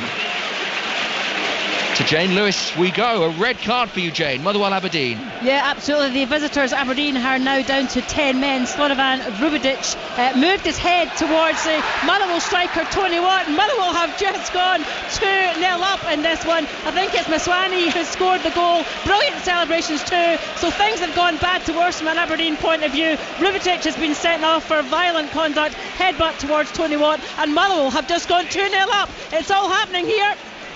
Sounds it, Jane. A couple of good minutes there for Motherwell. Earlier, Hibernian 3, Rangers 3 at the top end of the Scottish Premiership, meaning Celtic can further extend their lead at the top of the Scottish Premiership. They're at home to St Mirren. Kenny Crawford. 16 minutes gone, Celtic 0, St Mirren 0. Celtic started really fast. Adam Ida had a chance from a corner which went comfortably wide of the post, but since then it's all gone rather quiet in terms of attacking chances for the hosts. It's Celtic 0, St Mirren 0.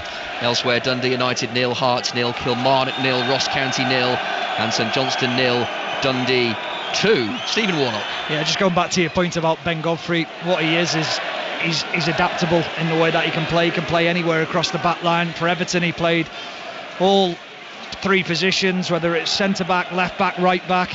With Ipswich playing in a 5, that will be vitally important to know that he's quite comfortable to slot into any of those positions. Vastly experienced, superb in 1v1 situations, but also as well great pace, and in recovery that is vitally important. So good addition, I think, to Ipswich. Former Canary, so you wonder how that will go down with the Ipswich fraternity. I'm sure they won't mind if he contributes to winning games of football to take Ipswich away from the relegation zone. Yeah, that's what you've got to do. You've got to make sure that you put in good performances, get the fans to admire what you're trying to do, give 110% every time you step over the line. I'm sure they'll forgive him at some point. You've not missed a great deal since we've been bouncing around the grounds. Fulham have kept very safe possession, mainly inside their own half. The most exciting thing was I smelled like a curry pie, and I thought, oh, that smells delightful. Have you not eaten today? Is that what you're saying? I love a good pie when I go to a football game or a hot dog or something like that. I couldn't do it when I was playing. No, that's very true. I'm paying the penalty now. Well, you've got to take the benefits of not playing where you can. Fulham have won a free kick, meanwhile, on the left-hand angle of the penalty area, and Wilson will stand over this, and this is prime crossing territory, isn't it? It's not a great angle to shoot, but it is a good angle to get a ball into the penalty area as we see movement on the Fulham bench. I can see Rodrigo Muniz and Andreas Pereira, who are both ready to come on as we creep into the 62nd minute. So Marco Silva not wasting too much time in tinkering his 11 out there. We'll see how this free kick plays out. Far side to left. Smith Rowe and Wilson both over it. Wilson into the box. Delap heads away, proving how useful he is as a defensive asset as well as an attacking one. Kearney to Anderson, right hand side of the box, infield to Iwobi, chip to the back post. Arriving late at the back post was Timothy Castagna or Smith Rowe. It was Smith Rowe who was still over there from the free kick. Stooping header. He got good contact on it, but in the end a couple of yards wide. Yeah, well, Smodics just switches off at the back post for the first time. They've matched players on every single run, and this time as it comes into that back post, Smith Rowe, he almost turtlenecks it. He doesn't want the challenge coming in from him, so he takes his eye off the ball ever so slightly. Big opportunity for Fulham, should be 1-1. Rodrigo Muniz and Andreas Pereira on for Alex Iwobi and Tom Kearney, so tinkering for Marco Silva and his Fulham team. And talking of teams, to Anfield, Liverpool, Manchester United, the team news from John Murray. And the big news for Liverpool is that Ibrahima Konate is back in the team alongside Van Dijk. After 8 matches out, Konate is in the side for Gomez, so just the one change for Liverpool. Chiesa is also back as a substitute, and for Manchester United, 3 changes, actually pretty much as expected. Ugarte and Fernandes return from suspension. Menu starts with Casemiro, Eriksen and Xerxes all among the substitutes. Thank you, John. John alongside Pat Nevin at Anfield, 4:30 commentary. Liverpool, Manchester United here on 5 Live. And while John was delivering us the teams from Anfield, Nathan Broadhead had a presentable opportunity for Ipswich. Right foot volley, cross volley from the edge of the box, forced a good save from Leno, meaning Ipswich have this corner in front of their fans. Towards the back post it goes. Jimenez heads it clear and out of play for a throw to Ipswich, left hand side. That was a decent opening, Stephen Warnock, and it was really well hit. Yeah, it was a simple straight ball down the field that Fulham didn't deal with, and Broadhead just continued his run, picked up the pieces and struck it first time. Smart save from Leno. Long Ipswich throw incoming. Cayusta will hurl it into a crowded penalty area. The big players all in the box for Ipswich. They didn't get to any of them, however, and easily headed away. Wilson will scamper after his own clearance. Wolfenden safely all the way back to goalkeeper Christian Walton, who on his introduction back to the Ipswich team, a clean sheet against Chelsea and no goals against after 65 minutes. Smodics now putting Bassi under pressure inside his own penalty area. He clears downfield. Muniz gets his first involvement. The two substitutes combine nicely, and here's Pereira edge of the box. Wilson left foot into the box. Penalty. Penalty. Not given by Darren Bond, and Fulham are furious. Harry Wilson went down, seemingly had no reason to go down, and if that's not a penalty, then surely it's a yellow card for simulation. Well, he's got no reason to go down, Harry Wilson. He's about to pull the trigger and he just runs across, and as he makes his way into the penalty area, Sam Morsey clips him. It's a clear penalty. If this isn't given, it's an absolute joke of a decision, because you're relying now on VAR to see something that you have clearly missed, and they have clearly missed it. VAR are checking it. Please give it, because it has to be given. Not taken long for VAR to get involved. Paul Tierney is the video assistant referee, and straight away he's advised Darren Bond to trot over to that far side and have a look at the screen, and we all know what that means. Not that there really is any controversy. It's a clear touch by Morsey on the leg of Harry Wilson. The only defence I can have for Darren Bond is that there were bodies coming across him, so perhaps his line of vision impeded, but he's at the screen now. He'll have a quick look, and you would be amazed if this isn't anything other than a Fulham penalty. As you say, Chris, you can understand if he hasn't seen it and he's been cut off by people, but that's where VAR has to step in and say, Darren, you've missed something. We think you should go to the screen, which they've done. I just hope he sees it himself and says, yeah, I'm big enough to say I've missed that, I apologise, and I give you the penalty. He's having a good long look at it. He's watching a split screen of replays, one overhead to see whether the infringement happened inside the penalty area. It's just on the line. Here he comes, points to the spot. That didn't take too long, really. And Fulham have a penalty and an opportunity to equalise. Sam Morsey's touch on the onrushing Harry Wilson. And with Fulham 0, Ipswich 1, 67 minutes, this is a glorious chance for Fulham to draw level. Yeah, and an instant impact from the substitutes as well. Manuse down that right-hand side, left-hand side for Fulham. Strong allows the challenge to come in, and then they get runners from midfield. Pereira plays the nice ball inside, and then, as you say, Harry Wilson wins his team a penalty. But now it's up to, will it be Raul Jimenez? He's the one with the ball in his hands. Will he be the player who takes it? But the big opportunity for Fulham to get themselves back into the game. But positive changes from the manager as well.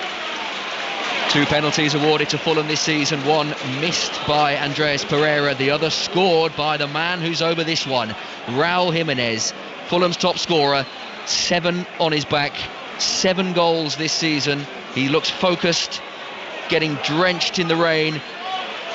Christian Walton waits on his line. Darren Bond making Jimenez waits. Now we're ready.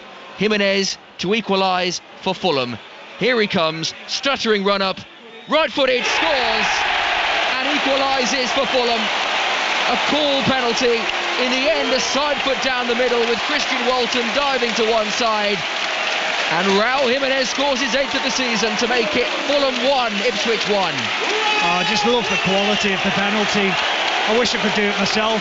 I mean, that ability just to stutter the run up, watch the keeper, and then just casually pass it into the goal. Walton was just stuck, he didn't know where to go, wrong-footed him, and then just casually passes it in. Moment of quality in a game that has been lacking from Fulham in the top end. They get themselves back in it. Pressure's now on Ipswich. Can they stay strong? Can they create another moment in this game? It's awoken Craven Cottage. Fulham will feel they now have the impetus to go on and push for more goals in this game and win the game to move back to 8th in the Premier League. Broadhead on the edge of the penalty area for Ipswich. Delap now goes down in the box. It's a penalty to Ipswich now. 2 penalties in the space of 2 minutes, and Ipswich now have the chance to retake the lead. It's Liam Delap bundled to the floor. This one slightly less clear-cut than the one conceded by Sam Morsey, but no sooner have Fulham got themselves level, they might be falling behind again. Yeah, I mean, it's just a moment of madness as Castagna just tags Liam Delap, and Delap goes down under pressure and just has a little bit of a kick, and Delap feels enough just to go to ground. God, it's minimal. That is minimal. I mean, it's a soft penalty to give away, but what you've got to say in defence of the referee is that Castagna's give him a decision to make by kicking away. Does he get enough of Delap to send him to the ground? But I don't see it being overturned. No, I don't think this will be checked by VAR. We know that the bar is high for overturning decisions, so Darren Bond's decision to award Ipswich a penalty will stand. What an entertaining few minutes it's been at Craven Cottage. A game that's meandered along has burst into life. Raul Jimenez scoring the penalty to bring Fulham level at 1-1. It's now down to Ipswich's talisman, Liam Delap, to give Ipswich a 2-1 lead. Bernd Leno has come a long way off his line to have a couple of words with Liam Delap. I think he's complaining at the placing of Delap's penalty, but Darren Bond is happy. and Liam Delap is ready. Delap scores, and Ipswich are back in front. Terrific penalty. Leno went the wrong way. Delap into the top corner, and Ipswich were level for just a couple of moments. They're now back in front. Fulham 1, Ipswich 2. That's the question. What could they do? How would they respond? They respond instantly, get themselves a penalty, and it was never in doubt where the penalty was going to end up. Delap has been strong in this game. He's brought his team back in front. What a penalty it is. Sends the goalkeeper the wrong way, right-footed, far side, far right corner. Kieran McKenna is delighted as the Ipswich fans jump up and down in that away section. An 8th goal of the season for Liam Delap, who has been such an integral figure for Ipswich Town this season, not just his goals but his assists and his all-round play, and that penalty meant an awful lot to him. He won it, he scored it. It's Fulham 1, Ipswich 2. Let's go for half-time in the Scottish Premiership at Fir Park, Motherwell Aberdeen. Jane Lewis. You're aware there's been plenty of drama. This one, Motherwell in control as they lead this one by 2-0. It was Ewan Wilson, an academy player who scored his first goal for the club, who put Motherwell ahead in this one. Aberdeen actually started to show some signs that they were capable of grabbing an equaliser, but then followed a moment of madness from Slobodan Rudovic. The Aberdeen player is shown a straight red card by the referee. It was also checked by VAR. They upheld that decision. He was sent off for violent conduct as he moved his head twice towards the Motherwell player Tony Watt, and no sooner was he off the park, his team fell further behind in this one. Brilliant control from Tawanda Mswandisi, and he finished off from 6 yards out. The celebrations were also a thing of beauty as Motherwell lead this one by 2-0. Thank you, Jane. Back underway at Craven Cottage. Fulham 1, Ipswich 2. What do Fulham have in reply? Having worked so hard to get themselves back into this game, are now 2-1 down with Bassey defending in the left-back area. This will drop out of play for a Fulham throw. Back to Franklin's Gardens we go in the Gallagher Premiership. Northampton Bath, James Burridge. 27 minutes gone. Northampton 19, Bath 12. And after Northampton's electric start with 3 tries in 15 minutes, Bath have come straight back into the contest. Thockenham Singer out wide scoring, and Orlando Bailey with some outrageous footwork to score to the right of the posts for Bath, converted by Finn Russell. 19 points to 12, 27 gone. Cheers, James. 73 minutes gone here at Craven Cottage. Fulham 1, Ipswich 2. BBC Radio 5 Live. Exactly an hour away from kick-off at Anfield for Liverpool Manchester United. You'll hear it with us. In the aftermath of that Ipswich second goal, they made a couple of changes. Calvin Phillips is on for Jens Kajusta, and also on in place of the goal scorer of the first goal for Ipswich, that was Sam Smodics, is Jack Taylor. So 2 changes for Ipswich as Kieran McKenna looks to try and see out this game for what would be a huge win. It would take Ipswich out of the relegation zone, and considering their end to 2024 where they beat Chelsea, if they can back up that win at Chelsea with a win at Fulham, then it would provide such terrific confidence and momentum, you'd feel, for a team battling to stay in the Premier League. But there is a long way to go in this game. 15 minutes to play. Wilson on this near side, the right, towards the dead ball line. He does well actually to prevent the goal kick, as it would have been. Instead it's going to be a throw deep inside Ipswich territory. They lead this game 2-1. And you just feel it'd be so important for Ipswich with Brighton, Manchester City and Liverpool games coming up. Very difficult games. They need to close that gap and try and pull themselves out of that bottom 3, which a victory here would do. So this could be a huge result for them, not in terms of where they are in the league, but in terms of confidence as well. Dundee have a third away at St Johnstone in the Premiership, Scottish Premiership. St Johnstone 0, Dundee 3, and Crewe are ahead against Bromley in League 2, the only League 2 game going ahead today. The weather meaning games at Chesterfield, Fleetwood and Newport not going ahead, but Crewe lead Bromley by 1-0 in League 2, and Ipswich have a free kick in the centre of the Fulham half, and we are very much entering that period of time, Stephen, where every little set piece, a throw, a goal kick, free kick, they'll take as much time as they can possibly get away with. Yeah, the other thing that they have to do is just make sure that they're set up against the counter-attack, Ipswich, because if they're not, they can find themselves in a little bit of trouble. So important that they do take the time. Morsey will take this free kick, angles it in towards the back post where there are several players jumping. Muniz is one of them, but An offside flag is up, so that will be a free kick to Fulham on the edge of their own penalty area. We can head back to what sounds a lively game at Franklin's Gardens, Northampton Bath. James. Northampton have a bonus point already in the bag, 26 points to 12, an absolute beauty from Finn Smith, a cheeky little grubber kick 5 metres out from the try line, picked up by George Hendy, and Northampton have their 4th try. But frankly, this game could go anywhere. We've only played half an hour. It's 26-12 to Northampton.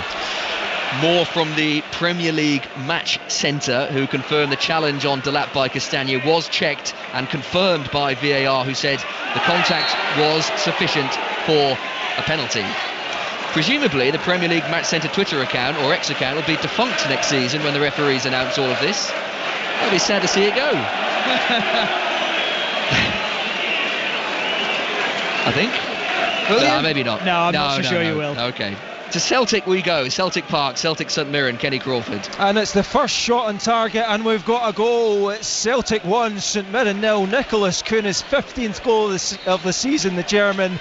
It was played across the box to him by Daisen Maeda, the Japanese player, and Kuhn just swept it past Zach Hemming into the net. Celtic 1, St Mirren 0. Fulham 1, Ipswich 2 at Craven Cottage, where the rain has now completely stopped. Still very grey overhead. Floodlights still shining brightly. We can just about see the triangular shadows of the players as Fulham move forward. That's another free kick given away by Jack Taylor this time, and that'll be a yellow card. Now a lengthy number of Ipswich players have gone into the Darren Bond notebook. Is he being booked, or is he just getting the magic spray out? No, I think it is going to be a yellow card. This Fulham free kick just to the left of centre, 7 or 8 yards in from the touchline. It's certainly a crossing opportunity rather than a shooting one. Fulham, who got themselves back into this game courtesy of that Raul Jimenez penalty, now have to go again, having conceded their own penalty that was very well converted by Liam Delap. Wilson over this once again, right arm in the air. Jimenez with the header, just wide.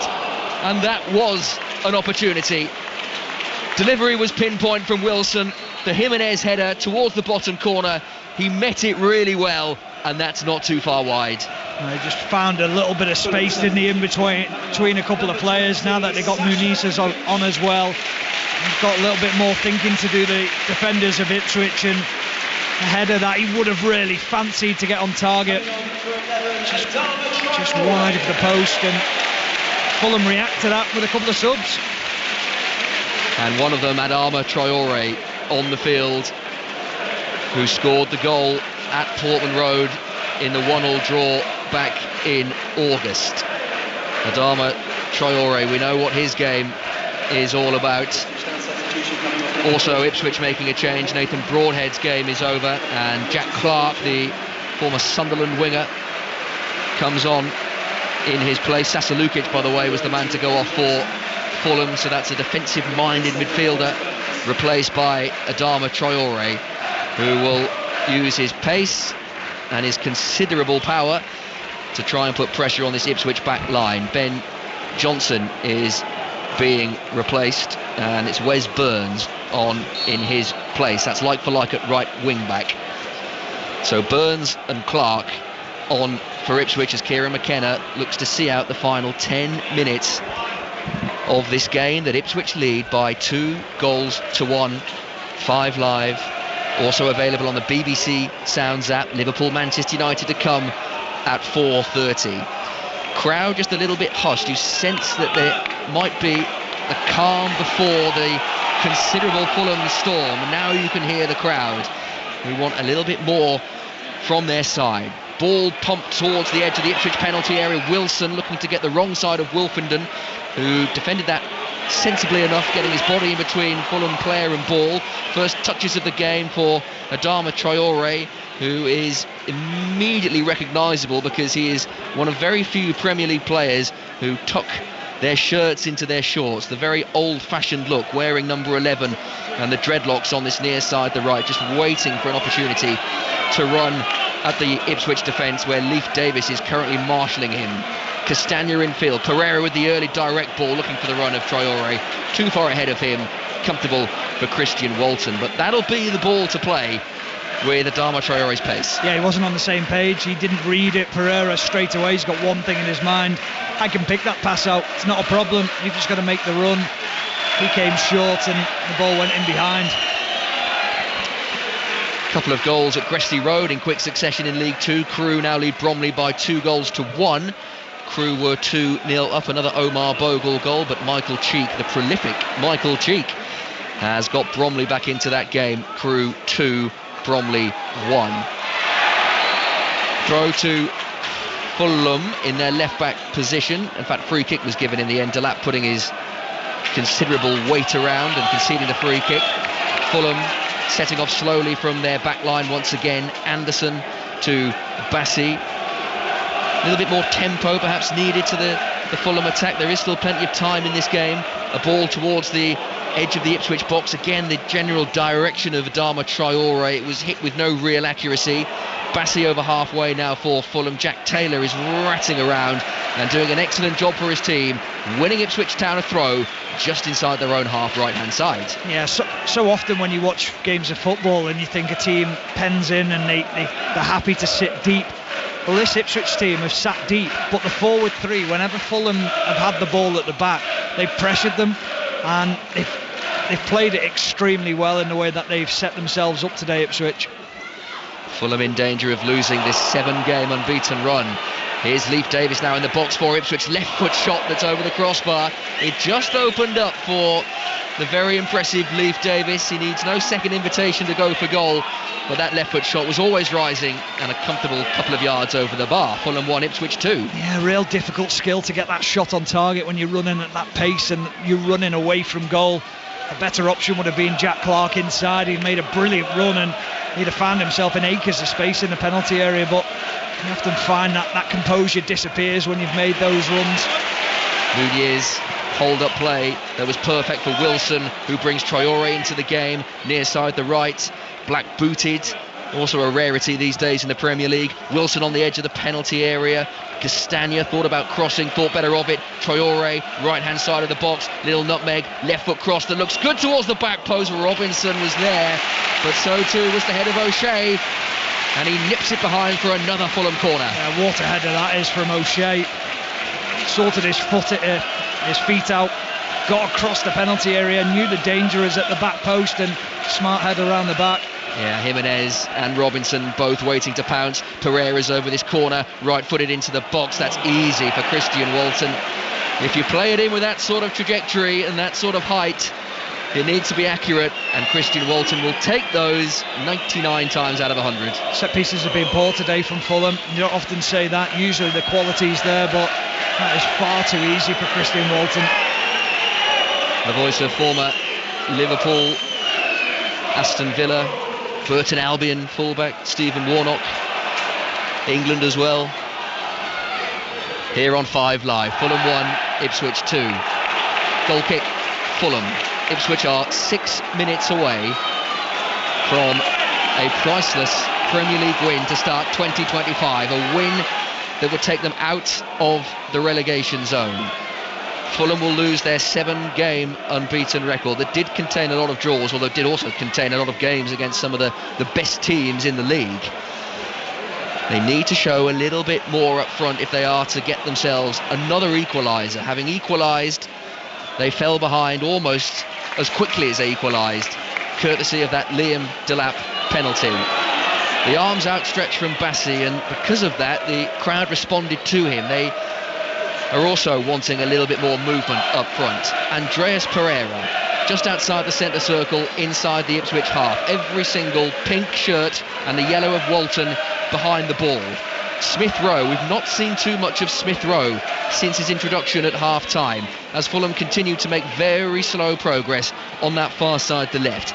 Now the attack switches from left to right. A couple of passes later, and it's with Traore from the pass of Castagna. Traore sets off to beat Davis, and he's too strong for Davis, who got back at him to his credit and concedes the corner. Good defending from Leif Davis, because he is such a slippery customer, Adama Traore. What can Fulham do from this corner? It's a short one. Wilson to Traore. There is space now for Pereira to deliver. Right foot cross, took a deflection. It's bouncing around awkwardly inside the Ipswich box. Eventually hooked clear. This is anyone's to win just outside the Ipswich penalty area. Robinson gets his foot on it, calms it right down, exchanges passes with Leno and can set off again. 4 minutes to play. Fulham 1, Ipswich 2. Fulham creeping forward. The crowd, with every passing second, are getting more and more agitated. There's been another goal at Celtic. We'll be there in a moment. We'll see how this Fulham attack transpires. Traore leading it, give and go with Jimenez, and now Wilson's left foot shot cannons into Wolfenden. That was travelling and may well have forced Christian Walton into a save.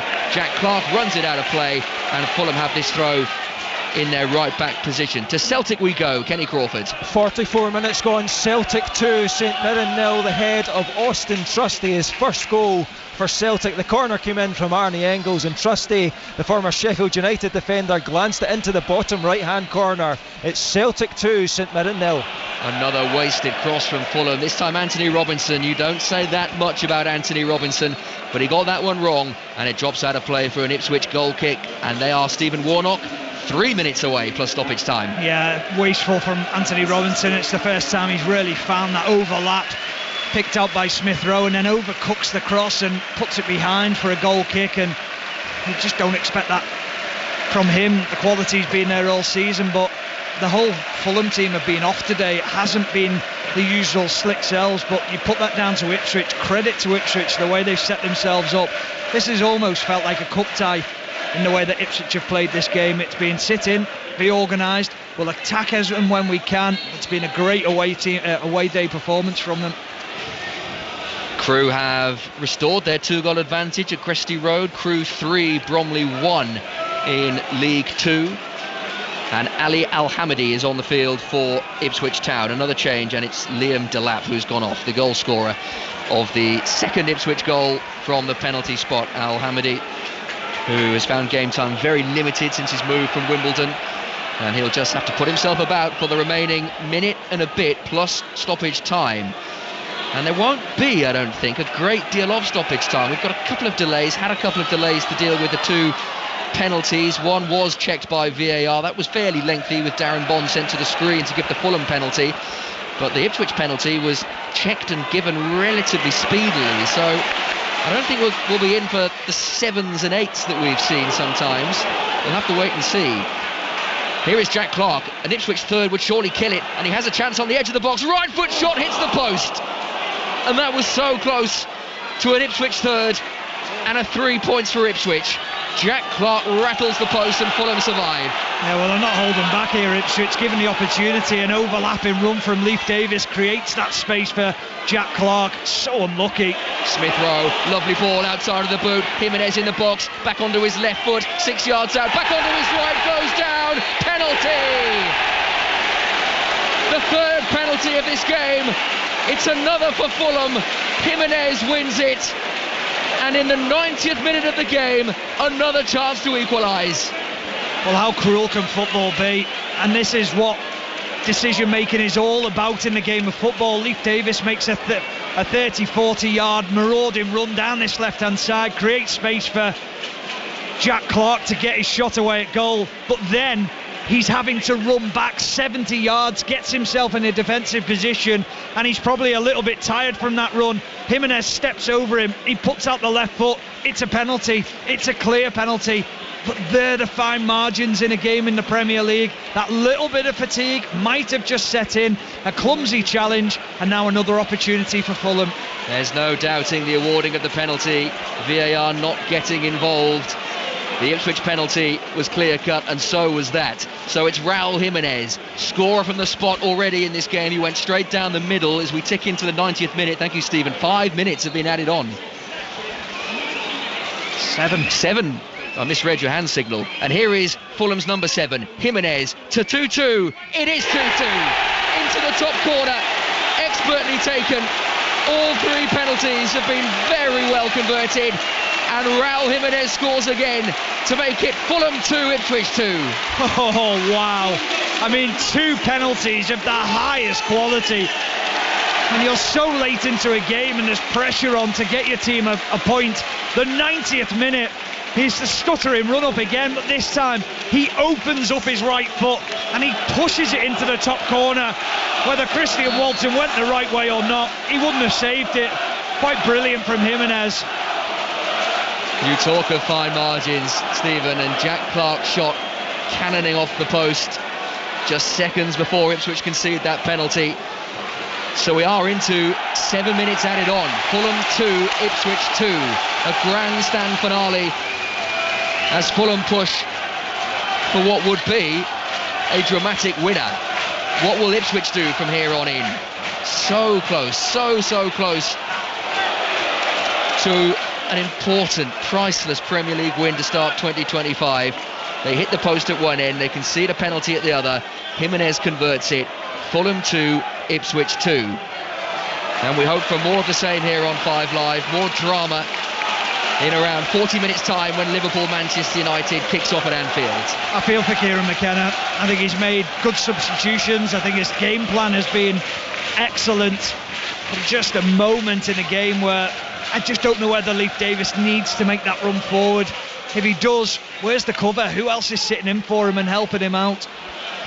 Just caught a shot on the TV screen of Liam Delap. Head in his hands. Here's Traore. Good ball into the penalty area. Smith Rowe nearly on the end of it. There was a bicycle kick in all of that as well. Robinson onto his right foot. Couldn't quite sort his feet out quickly enough. Now how ambitious will Ipswich be? They've won a throw on that far side. I think he's challenge from Robinson. I think he's given a foul. The referee, the assistant referee, flagged to say that he'd give a foul, and he's actually given a yellow card there. But it was Munoz, wasn't it, who had the who has this scissor kick at the other end. As it came in, you're thinking, wow, if he connects with this, my word.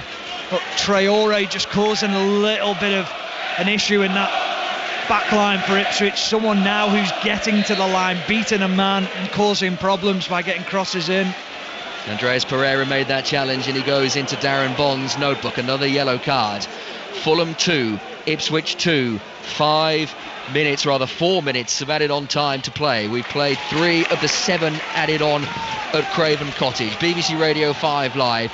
A game that promised goals, given both sides inability to keep clean sheets, and it has delivered eventually. Bassi's fouled inside his own penalty area by Al Hamadi, and that will be a free kick. And Harry Wilson urging Bernd Leno to quickly come from his goal to take this free kick. There's only one side in the ascendancy now, and that is the home side as they push for a winner. Bassi goes long. Muniz the target. That's a good header he's won as well. Ball on that left-hand side. It'll be crossed in with it by Jimenez, who wants to be on the end of a cross rather than putting one in, but he has won his side a corner. Late pressure for Ipswich to deal with. Communication's key now for Ipswich. Calm heads as well. Don't panic. Make sure you know exactly who you're picking up. But also from Pereira, settle yourself. Don't get drawn into the crowd. Quality is needed now from this set piece. Pereira's over this corner, far side the right. Fulham 2, Ipswich 2. 3 minutes to play. That's a poor corner. Headed away very easily at the front post. Robinson has it base of the centre circle. Still the defenders are forward for Fulham, awaiting a cross that might come now from Smith Rowe on that far side, the left, very close to the corner flag. Al Hamadi is with him. Back to Robinson it goes. The Fulham fans want this into the penalty area. It's not coming. Anderson to Wilson. Across the pitch to Robinson, who goes further to that left-hand side, and the corner taker Pereira. He does deliver. That's a good-looking cross. Headed away by Greaves. Wilson on the edge of the box, headed back into the dangerous area. This will be cleared, and the flag up on that far side. No, referee's seen a free kick. The whistle goes, and it's a sound of beauty for Ipswich, who will be relieved to relieve some of the pressure on their goal. 2 minutes to play here on 5 Live. Fulham 2, Ipswich 2. You just get that sense now that Ipswich will take the point under immense pressure from Fulham. I said before the game that a point would have been a good result, 3 would have been excellent. They'll be bitterly disappointed because they had the 3 points in the hands. Just late on, that pressure of Fulham has just pushed them over the line. Fulham fans not happy with the amount of time Christian Walton is taking over this free kick. And when it did come, it drops out of play for a Fulham throw deep inside their own half. 90 seconds to play. 2-2 at Craven Cottage. This has to go forward from Fulham. Mooney is the target, got a good head to it as well. Wilson very nearly collected on his way through into the penalty area. Jack Taylor all the way back to Wharton. Goodness me, that was close. He did not see Harry Wilson lurking, and Wilson was inches away from getting on the end of that, and he would have had a clean run on goal. Oh, what a disaster that would have been from Jack Taylor. Harry Wilson's so close, but you just get that feeling now that they just need that whistle. Ipswich, it's another long ball's pumped downfield. Bassey this time looking for Muniz, who's away from his man. That's took a hand of Wolfenden. Referee waves play on. No real appeals from the players. Jimenez on the edge of the penalty area. Relentless Fulham pressure as they push for a late winner. 40 seconds to play. Robinson taking on Wes Burns on that far side. Back to Bassey, and Robinson again. Is this cross coming? It is, and when it did come, it wasn't a particularly good one. Cleared at the front post by O'Shea.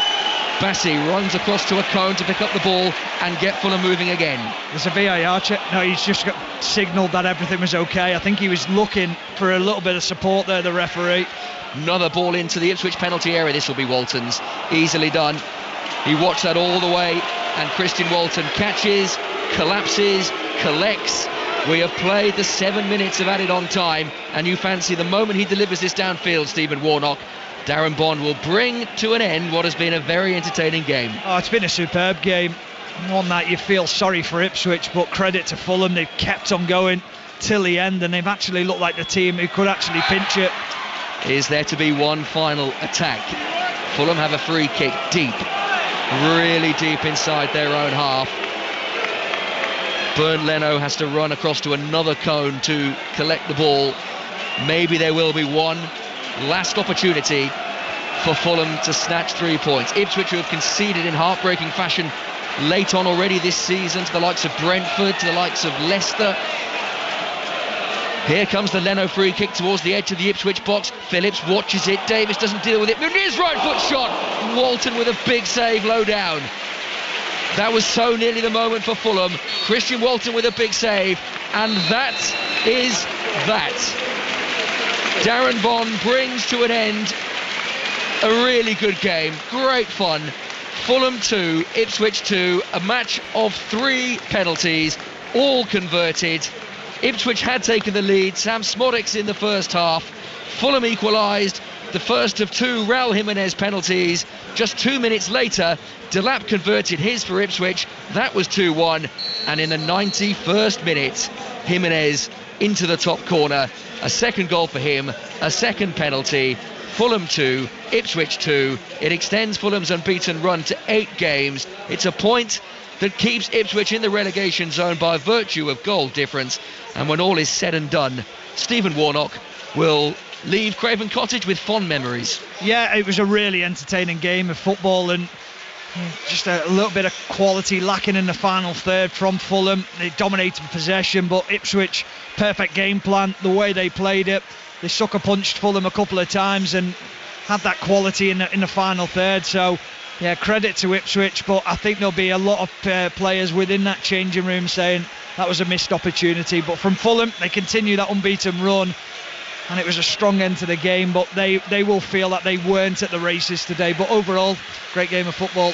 The look on Kieran McKenna's face suggests that he knows it's 2 points dropped at Craven Cottage, but the Ipswich fans giving their players a huge reception as they trudge off the Craven Cottage pitch. Great entertainment in West London. It's finished. Fulham 2, Ipswich 2.